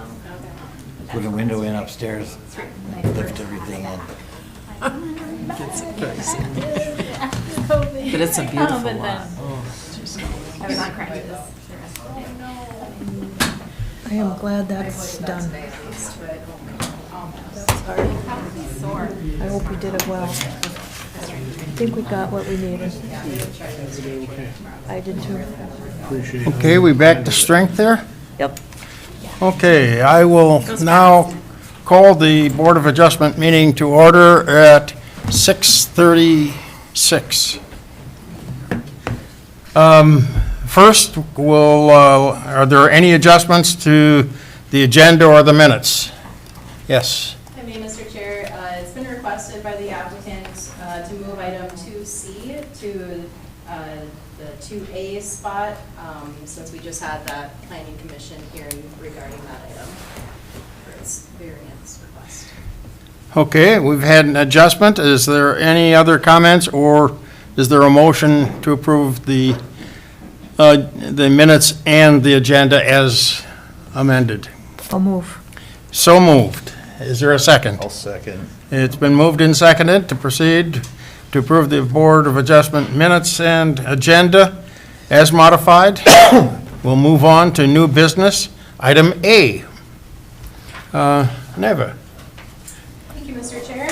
This is a variance request for relief from the Cook County zoning ordinance to allow a 43-foot, 8-inch high structure to exceed the maximum building height requirement of 35 feet. This is the same property that the Planning Commission just reviewed for a conditional use permit request. It's a 2.15 acre parcel contained entirely within the Tofte General Commercial Zone District. A conforming lot in this zone district is 1 acre in size with 50 feet wide at the structural setback. The property is designated shoreline or lake superior and within the North Shore Management Zone. The applicant, Rob Dieter, is requesting relief from the 35-foot height maximum building height requirement to place this structure, which will be a 2-story building with a basement for 3 stories total. The building is proposed to include 3 retail spaces and a restaurant on the main level with 6 residential units on the upper level. The total square footage of the building is 20,000 square feet with a 612 roof pitch. The Cook County zoning ordinance requires a 35-foot maximum building height requirement. For background, this variance application is accompanied by a conditional use permit request. The variance application identifies several factors requiring the variance in height. The first being the first level of the structure requires additional height for reasonable electric and mechanical needs for the restaurant and retail space. The second, the basement will provide additional storage for tenants, which requires taking the bedrock and topography into account. The third is the slope topography on the property. And the fourth is the Tofte Building Design Board guidelines identify the roof form as consistent with the Norwegian fishing village. I discussed the septic system previously, but basically we've received an update for the septic system design, so at this point in time that's in good condition for staff's review. The impervious surface coverage, this zone district allows a 50% maximum building lot coverage and a 70% impervious surface lot coverage.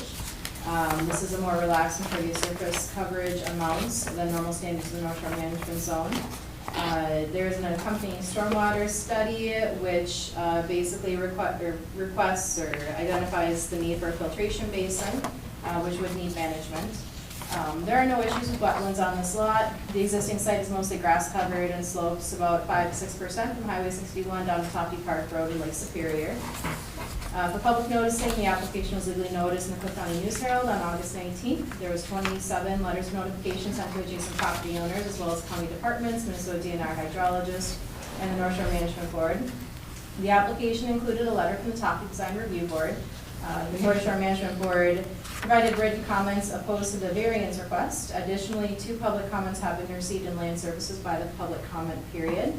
The first being from Tofte Hospitality LLC from the American Inn with no objection to the variance request, and the Netlands also had no objection to the request. Staff recommendation for consideration: if approved, the following conditions may be attached to this variance request.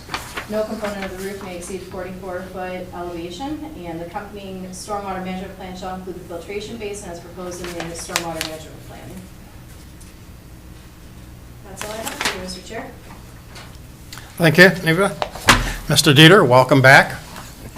Once again, you have the opportunity to speak first. So anything additional you have to this request? Go ahead. Thank you, sir. Again, I'm Rob Dieter, the developer and owner of the project, Sawbill Village, located at 7226 West Highway 61. Appreciate the opportunity here and had hoped not to need the variance. And what's driving my request this evening is twofold. We are trying to design the building with the grade and avoiding retaining walls. And when we initially looked at just doing a commercial business, we could and would have designed that within the 35-foot height variance. That was not a problem. When we added the workforce housing, we've worked with several different design roof pitches, and within the Tofte Design Board guidelines, a 412 pitch is the lowest standard within those guidelines.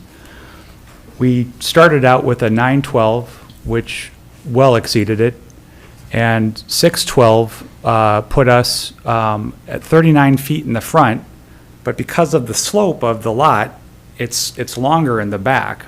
And I'm learning all this. I'm not a developer by trade. So the way that I think Tofte or Cook County measures the total variance, it's an average ratio circumferentially around the building. I might be misquoting that slightly, so I could correct that.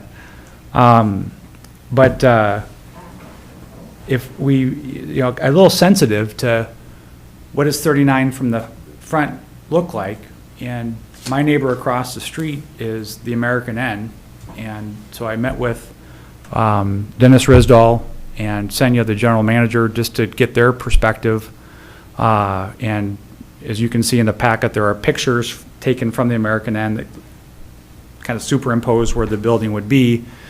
And they said there was no concern on their end for the height. It was not going to impact their view or change anything, whether it was higher or lower. So that's kind of what's driving really the key drivers for the height variance. And on the impervious surface, I was thinking that we were under 50%.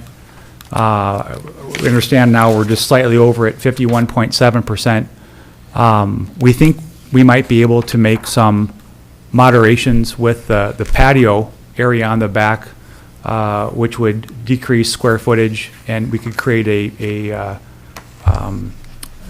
reduce that impervious surface and have something that is filtrate. So I do think we can build this with the 50% guideline.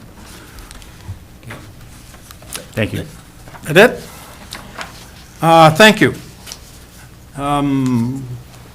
Is there anybody else that would wish to speak to this in the room?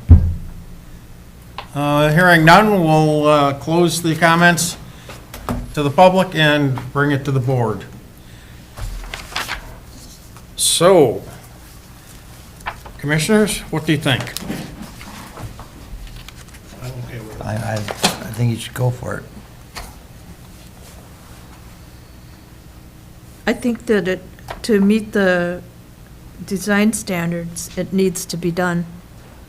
And, the community of Tofte set out to become a fishing village look, and so far, most of I think everybody has kind of agreed to that and built accordingly, and this, I went through the 6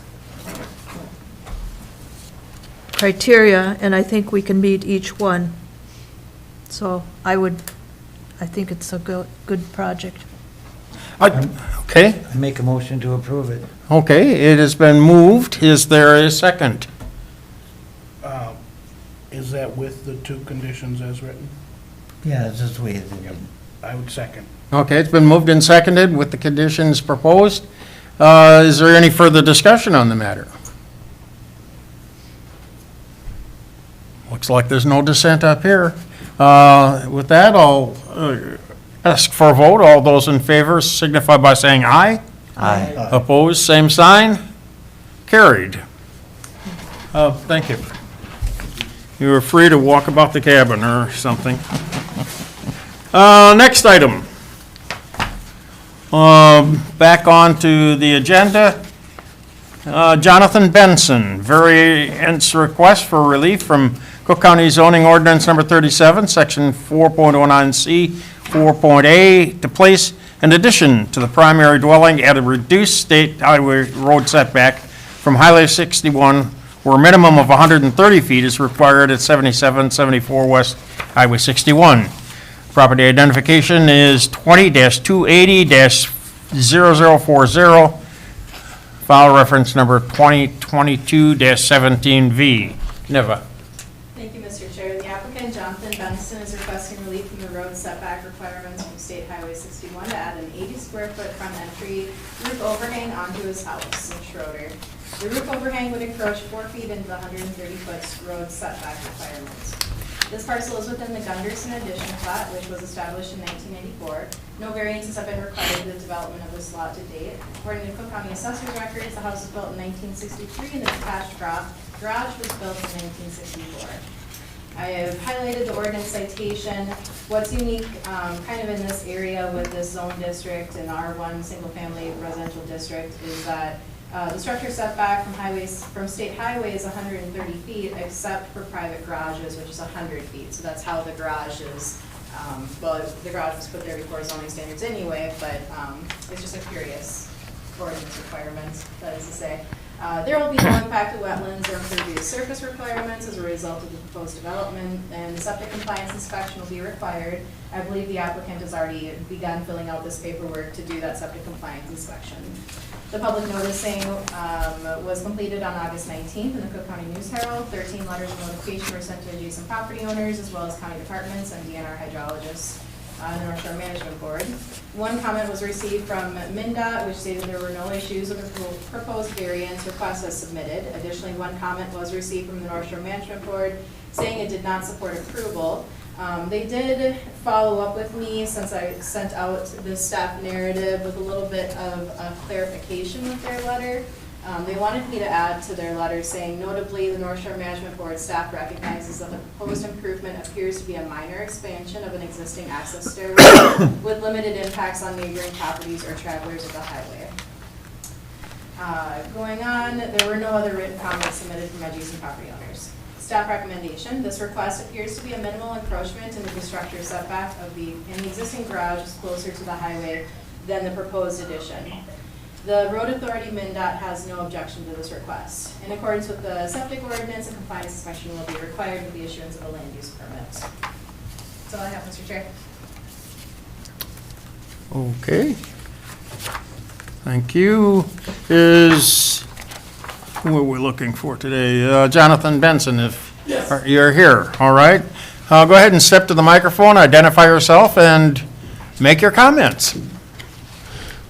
Good evening. My name is Jonathan Benson. I live at 7774 West Highway 61 in Schroeder. And I think the summary of the request was quite well stated. I've got some construction going on just to do some new siding, some new windows in my house, as you can see in the pictures. And the hope is to replace a aging concrete stoop with an actual just slightly covered front entryway to the house. So taking what was never really a formal entry and just making it an actual front door with a covered stoop to try and keep me dry in the winter going to my garage. Okay. Thank you. Are there any other comments or anybody else wish to make any comments on this project? Seeing none and hearing none, we'll take your comments. So we'll close it to the floor and the board can now take an approach to it. Thank you. All right, board. Seems reasonable, and I'll make a motion to approve it. Okay. I'll second that. It's been moved and seconded to approve this motion. Is there any further discussion on the matter? Looks like nobody wants to come in. I'll just say this. It looks like a logical thing to do, and some of the difficulties are sometimes the ones that we never discover until we're trying to do something. Thank you for your patience. All those in favor of the project signify by saying aye. Aye. Those opposed, same sign. Carried. They're approved. Free to work. Thank you very much. Good, thank you.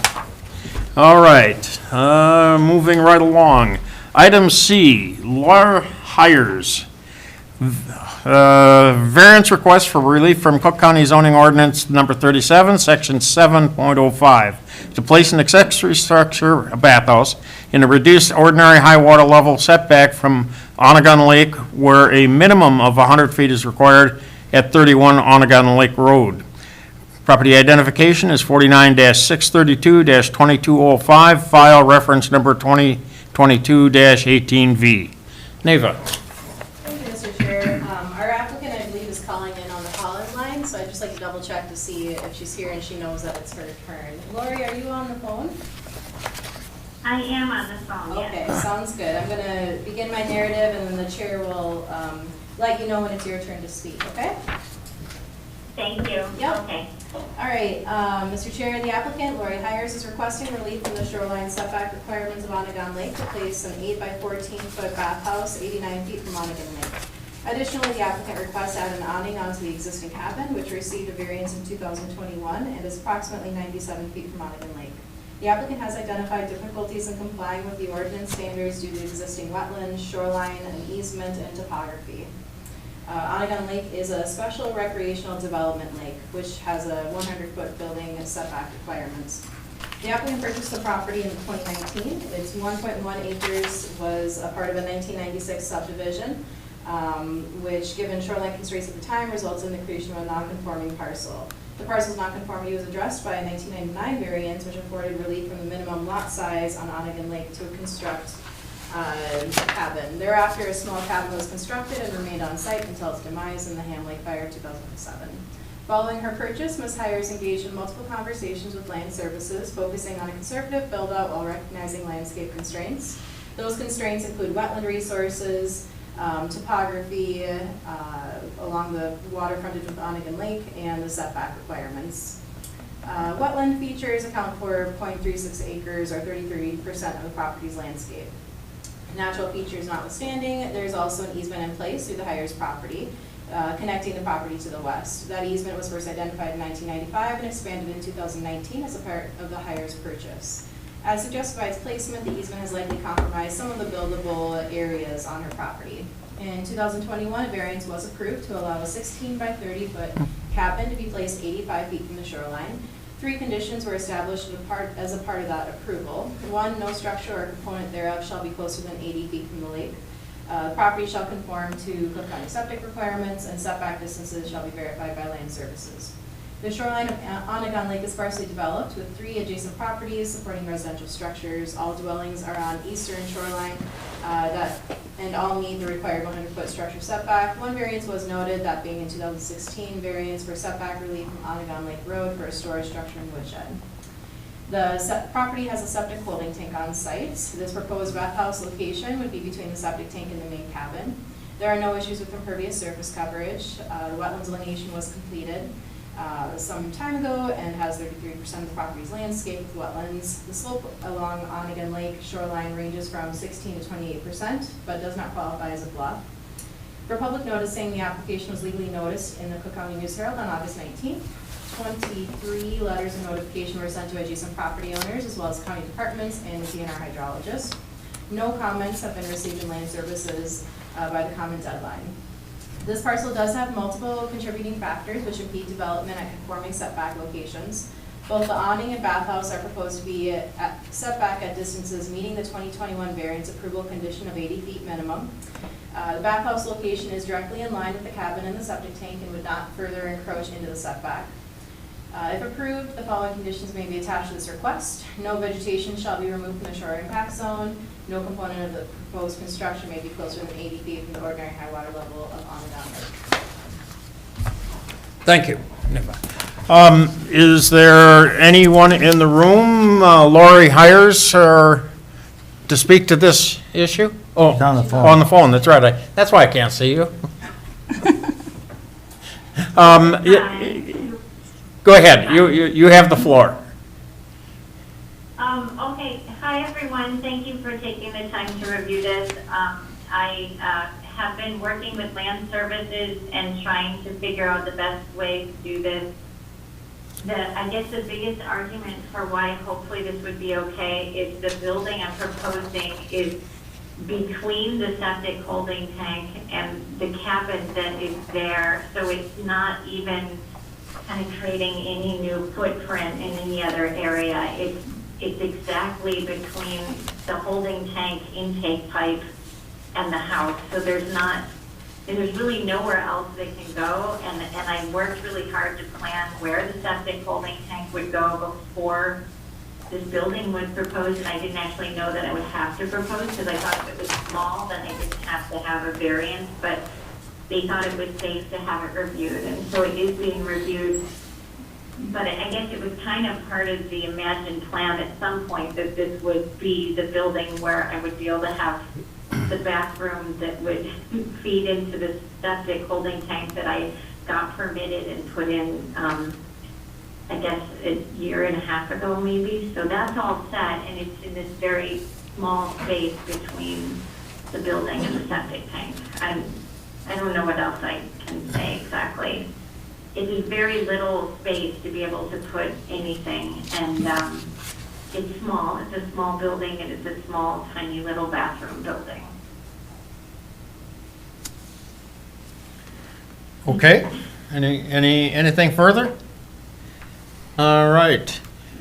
We'll take that into consideration, and I will ask if there is anyone else that wishes to speak in any other manner to this particular project. Seeing none, I will close the comments to the floor, bring it to the board, and open it for our discussion. I think where she wants to do this have the least impact on the area, because it's already been disturbed, and it's between the main house and the tank connected there. So, I mean, it makes the most sense to me of where she should do this. Okay. Other comments? I'm just wondering why it's not a request for an addition to the cabin rather than a freestanding bathhouse. Lori, did you hear that? You're wondering why it's not an addition to the cabin as opposed to a separate building? Correct. The reason is because the cabin is very small, and in my years of coming up to small cabins, because I've been up in the Boundary Waters for 30 years, never owning, but always visiting, and when one visits a very small cabin with their family, and the bathroom is right there in the living room, people that are more bashful have an awkward time using a bathroom that is right in the house. And the living room itself of this little cabin I put in is only a handful of feet. And so I have felt that it would make people more comfortable if the bathroom was out the door and in a separate building. And that is why it's not an addition. I don't want a door going into my cabin with a bathroom because it's just more comfort. I would prefer like an outhouse type situation, but I need a little bit more facilities than that because of having elderly family. But it's more comfortable for people and without getting into unsavory details. I guess maybe you're understanding what I'm saying. But so I wanted the bathroom to be in a separate building for privacy's sake, if that makes sense. It does, thank you. Yeah, no, it's very helpful. Okay, that answers your questions, I hope. Anybody else have any concerns? If not, I will entertain a motion. I make a motion to approve. With the conditions With the stated. conditions. Okay. The motion has been made with the conditions stated. Is there a second? I'll second. Okay, it has been moved and seconded. That is before the board. Are there any further discussions on the issue? Hearing none, I will move to the vote. All those in favor signify by saying aye. Aye. Opposed, same sign. Motion carried. A done deal, all the way to Pennsylvania. Thank you. Thank you very much. I really appreciate it. Have a great evening. Thank you, thank you. Thank you. Good luck with the project. All right. Thank you very much. Last item, Thomas Kintup. Variance request for relief from Cook County zoning ordinance number 37, section 9.03B, to allow a substandard contiguous lot of record to be sold into separate ownership and developed at 96 Camp 20 Road. Property identification is 55-213-2310, file reference number 2022-20V. Neva. Thank you, Mr. Chair. Mr. Kintop is requesting relief from the substandard lot size requirements to allow the existing substandard lot of record to be separately sold and developed from the abutting lots currently under common ownership. This requirement is outlined under section 9.03 of the substandard lots requirements, which states that a group of 2 or more contiguous lots of record under common ownership, an individual lot shall be considered a separate parcel of land for the purpose of sale or development if it meets the following 4 requirements. And it's specifically that lot size requirement, that this 1 acre lot does not meet the required 66% dimensional standard for the lot size for this zone district. Again, it's a 10 acre minimum zone district. For background, this property is one of 3 1-acre lots, all in common ownership under Thomas Kintop. The 3 1-acre parcels were purchased by the applicant in September 2019. The subject parcel of this request is the southernmost parcel at 96 Camp 20 Road.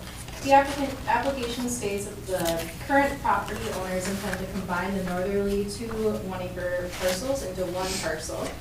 The applicants explain the purpose of selling this lot would be able to sell the property to a local resident for which they will develop as a permanent residence. The property already has an existing driveway providing access from Camp 20 Road with a fire numbers left physical address of 96 Camp 20 Road. According to Cook County Assessor records, the site also has electric. The application was legally noticed in the Cook County News Herald on August 19th. 13 letters of notification were sent to adjacent property owners as well as county departments. No comments were received in Land Services' 5 comment deadline. I did receive 1 late comment, which was not included because it was received after the comment deadline was passed. Although this lot is significantly less than the zoning district requirements, it has a moderate amount of development done in the form of a driveway entrance and clearing. That's all that I have for you, Mr. Chair. Okay. Thank you, Neva. We're looking at Thomas Kintop. Okay. My name's Thomas Kintop. I live at 121 East 3rd Street here in Grand Marais. My wife and I own the lots in Hoveland that are under consideration here. So we had no intention of selling this, but there was a Facebook post by someone saying that their son was looking for a 1 acre lot in the Hoveland area so he could build a tiny home and live near his mother. So we thought this was a good opportunity to do that. We purchased these lots together, although they're listed on the county record individually. Both this one, 96, and the one where we have our cabin, 112, Camp 20, they have fire numbers, they have driveways. This lot did at one time have a residence. I believe a 40-foot mobile home was there. You can see in the picture from the county the remnants of that. That structure is now gone, including the frame. All that really remains on that lot currently is a 10 by 16 foot shed. So the gentleman that has approached us while purchasing it is actually a county employee. He works at the recycling center. And so we thought it was an opportunity to give him a chance to own some land and live within the county. Okay. Is there anybody else that wishes to speak to this issue? All right, would you come to the front and state your name and your comments?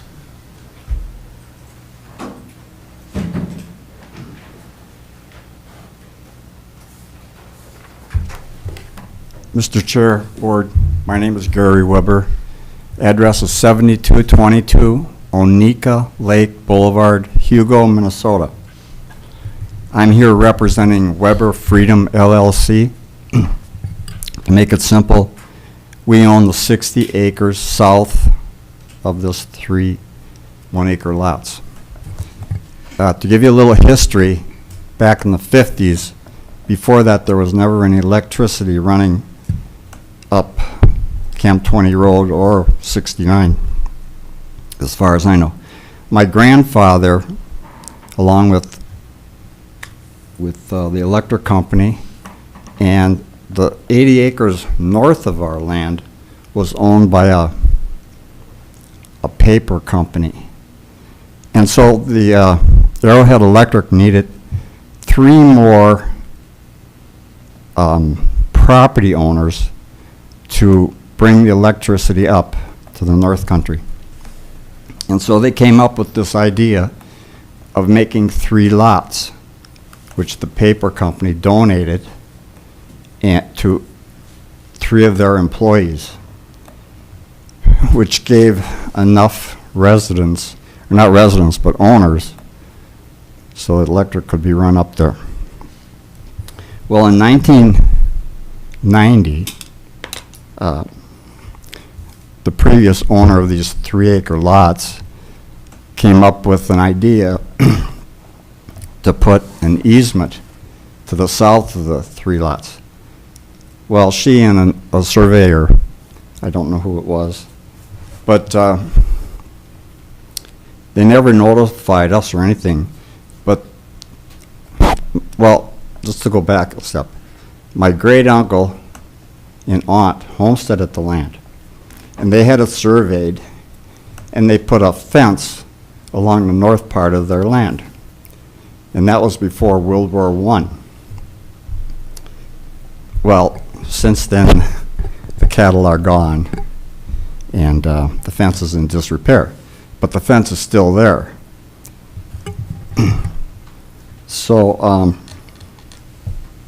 in 1990, Jennifer Dowden and the surveying company set the property line, our property line, 66 feet into our pasture.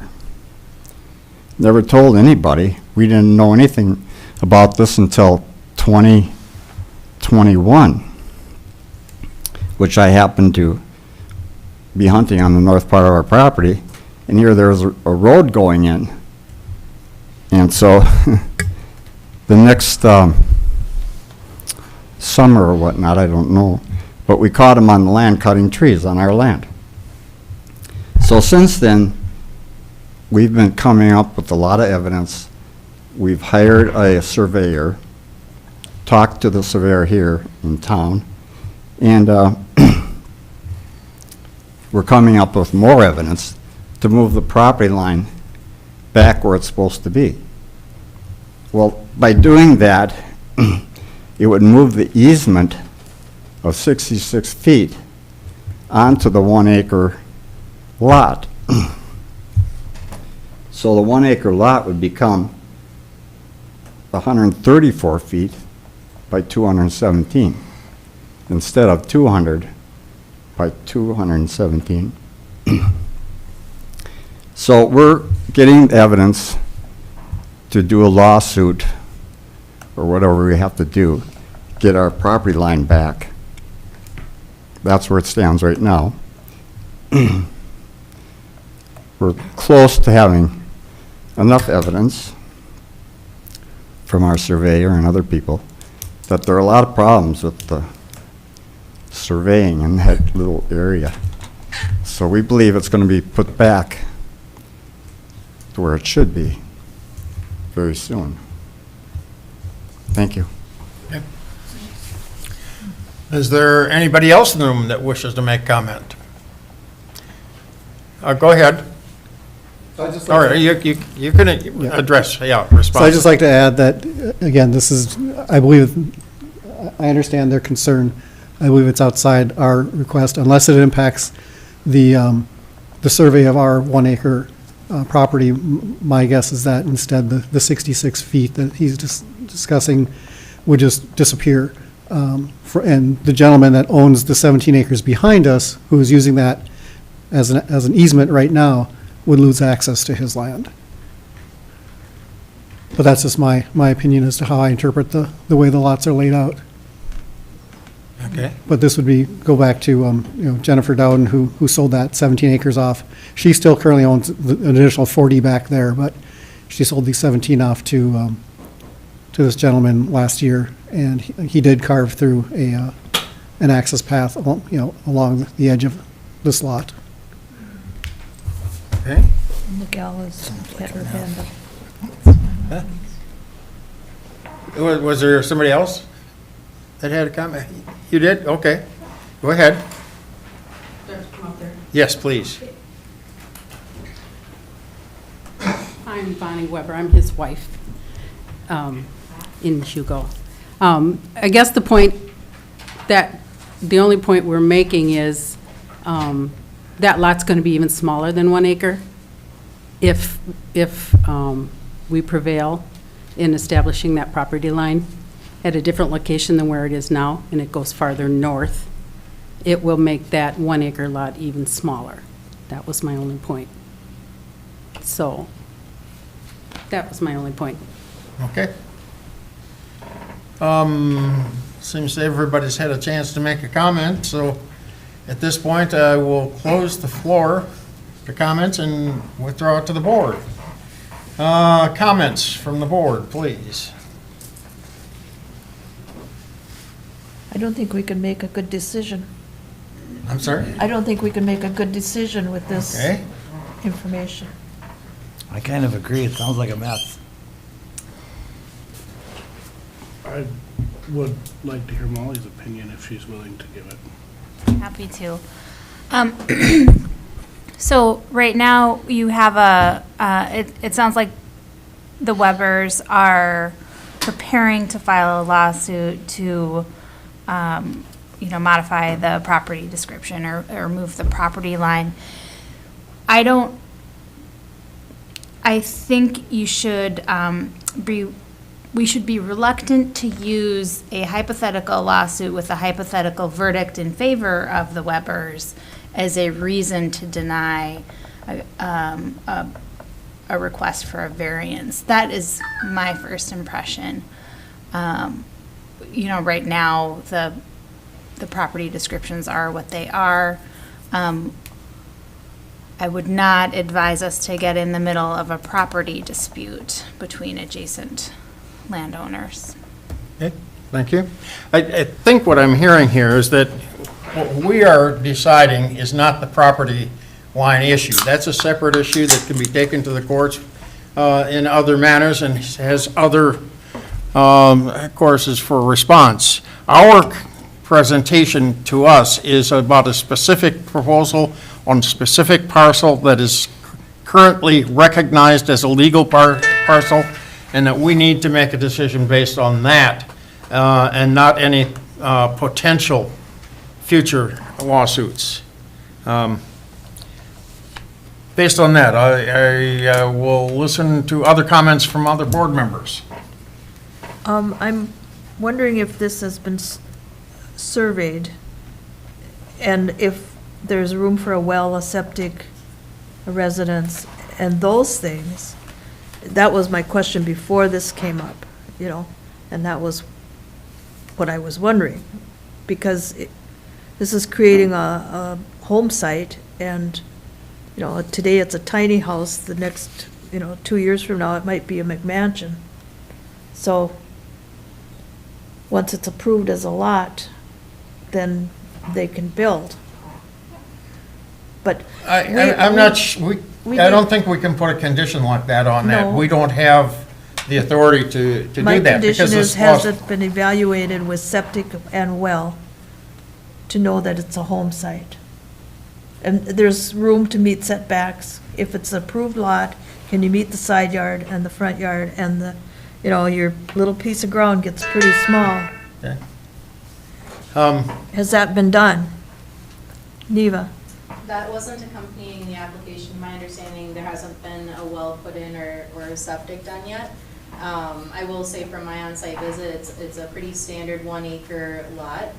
As far as its shape, it's very regularly shaped. I'll remind you guys that we have much smaller than 1 acre lots on shorelines that have more restrictive setbacks that get developed every day. So my concern isn't that this lot's undevelopable. It's pretty well described as upland. It's not just a swampy, boggy lot. It's well forested, and it is cleared where that mobile home was before. But I think they would run into the standard things that our office works with people on those subjects. So if the septic needs to be designed appropriately for those soils, we can work with them on that. There's impervious surface coverage requirements that follow along with this zoning district. All of those standard rules would still apply for development. Okay. Any other comments from Charlie? I guess Huh? Adam? not sure how I feel either way, but I am very familiar with the lot. Okay. Been there my whole life. It's been its own lot.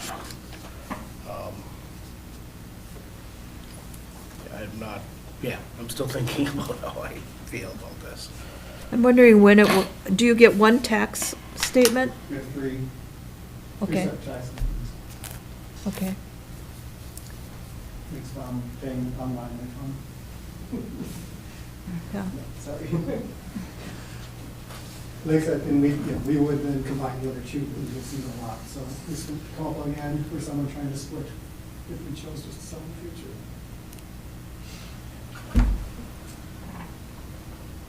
Motion from anybody? I would motion to approve it. Okay.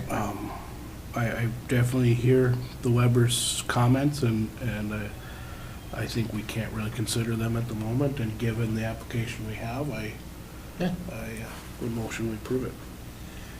All right, we have a motion to approve. Is there a second to that motion? I'll second that. It has been moved and seconded. Is there any further discussion on the matter? Hearing none, I'll assume we're ready to vote. All those in favor signify by saying aye. Mr. Chair. Even want to talk? I'm sorry. Thank you, Mr. Chair. Since there is some dispute with regard to this request from adjacent property owners, would you guys mind going through the findings, so we have findings of fact with this decision? The questions. The 4 questions. Say that again. On page 1 is the test questions for reviewing a variance. So since there is some opposition to this request, it would be Okay. according to your decision. What page are those? Page 1.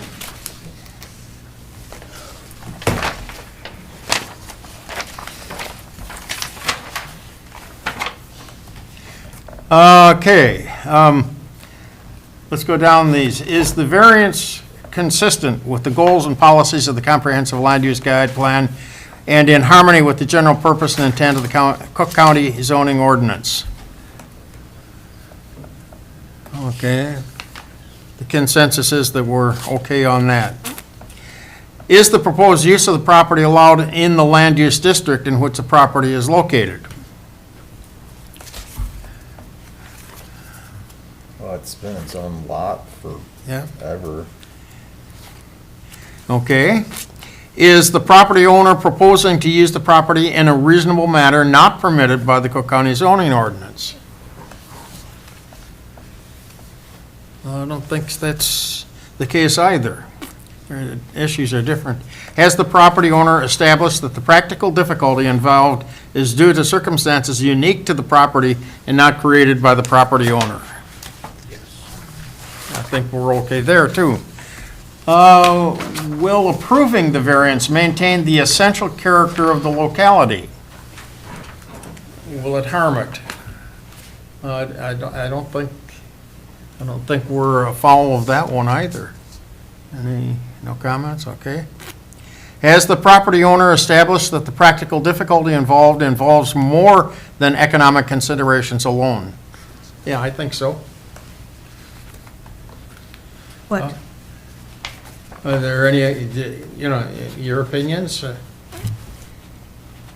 I'm not sure that answer is yes. Go ahead. No, it's all money. Unless it's the fact that the land use plan talks about housing, and we know housing is a problem. Yeah. I'm just thinking, that may not be. Tim? Go ahead. Thank you, Mr. Chair. Board Member Machenbacher, I think that the specific question here is, does it involve more than economic conditions alone? So is economics the only reason why this is being requested. This is being requested because it has been an existing lot before, and it is for residential development. I'm not even sure what the economic conditions really are, other than there would be a sale of the property, but it's the use of the property would be for residential. Right. Okay. Okay? Are we working on the motion here? Yeah, we do. It has been moved and seconded. Is there any further discussion after answering those questions? Hearing none, I will assume we're ready to vote. All those in favor signify by saying aye. Aye. Aye. Opposed, same sign. Carried. Mission accomplished. I'll entertain a motion to adjourn. A motion. It's been moved. Second? All in favor? Aye. Aye. We're done. Thank you.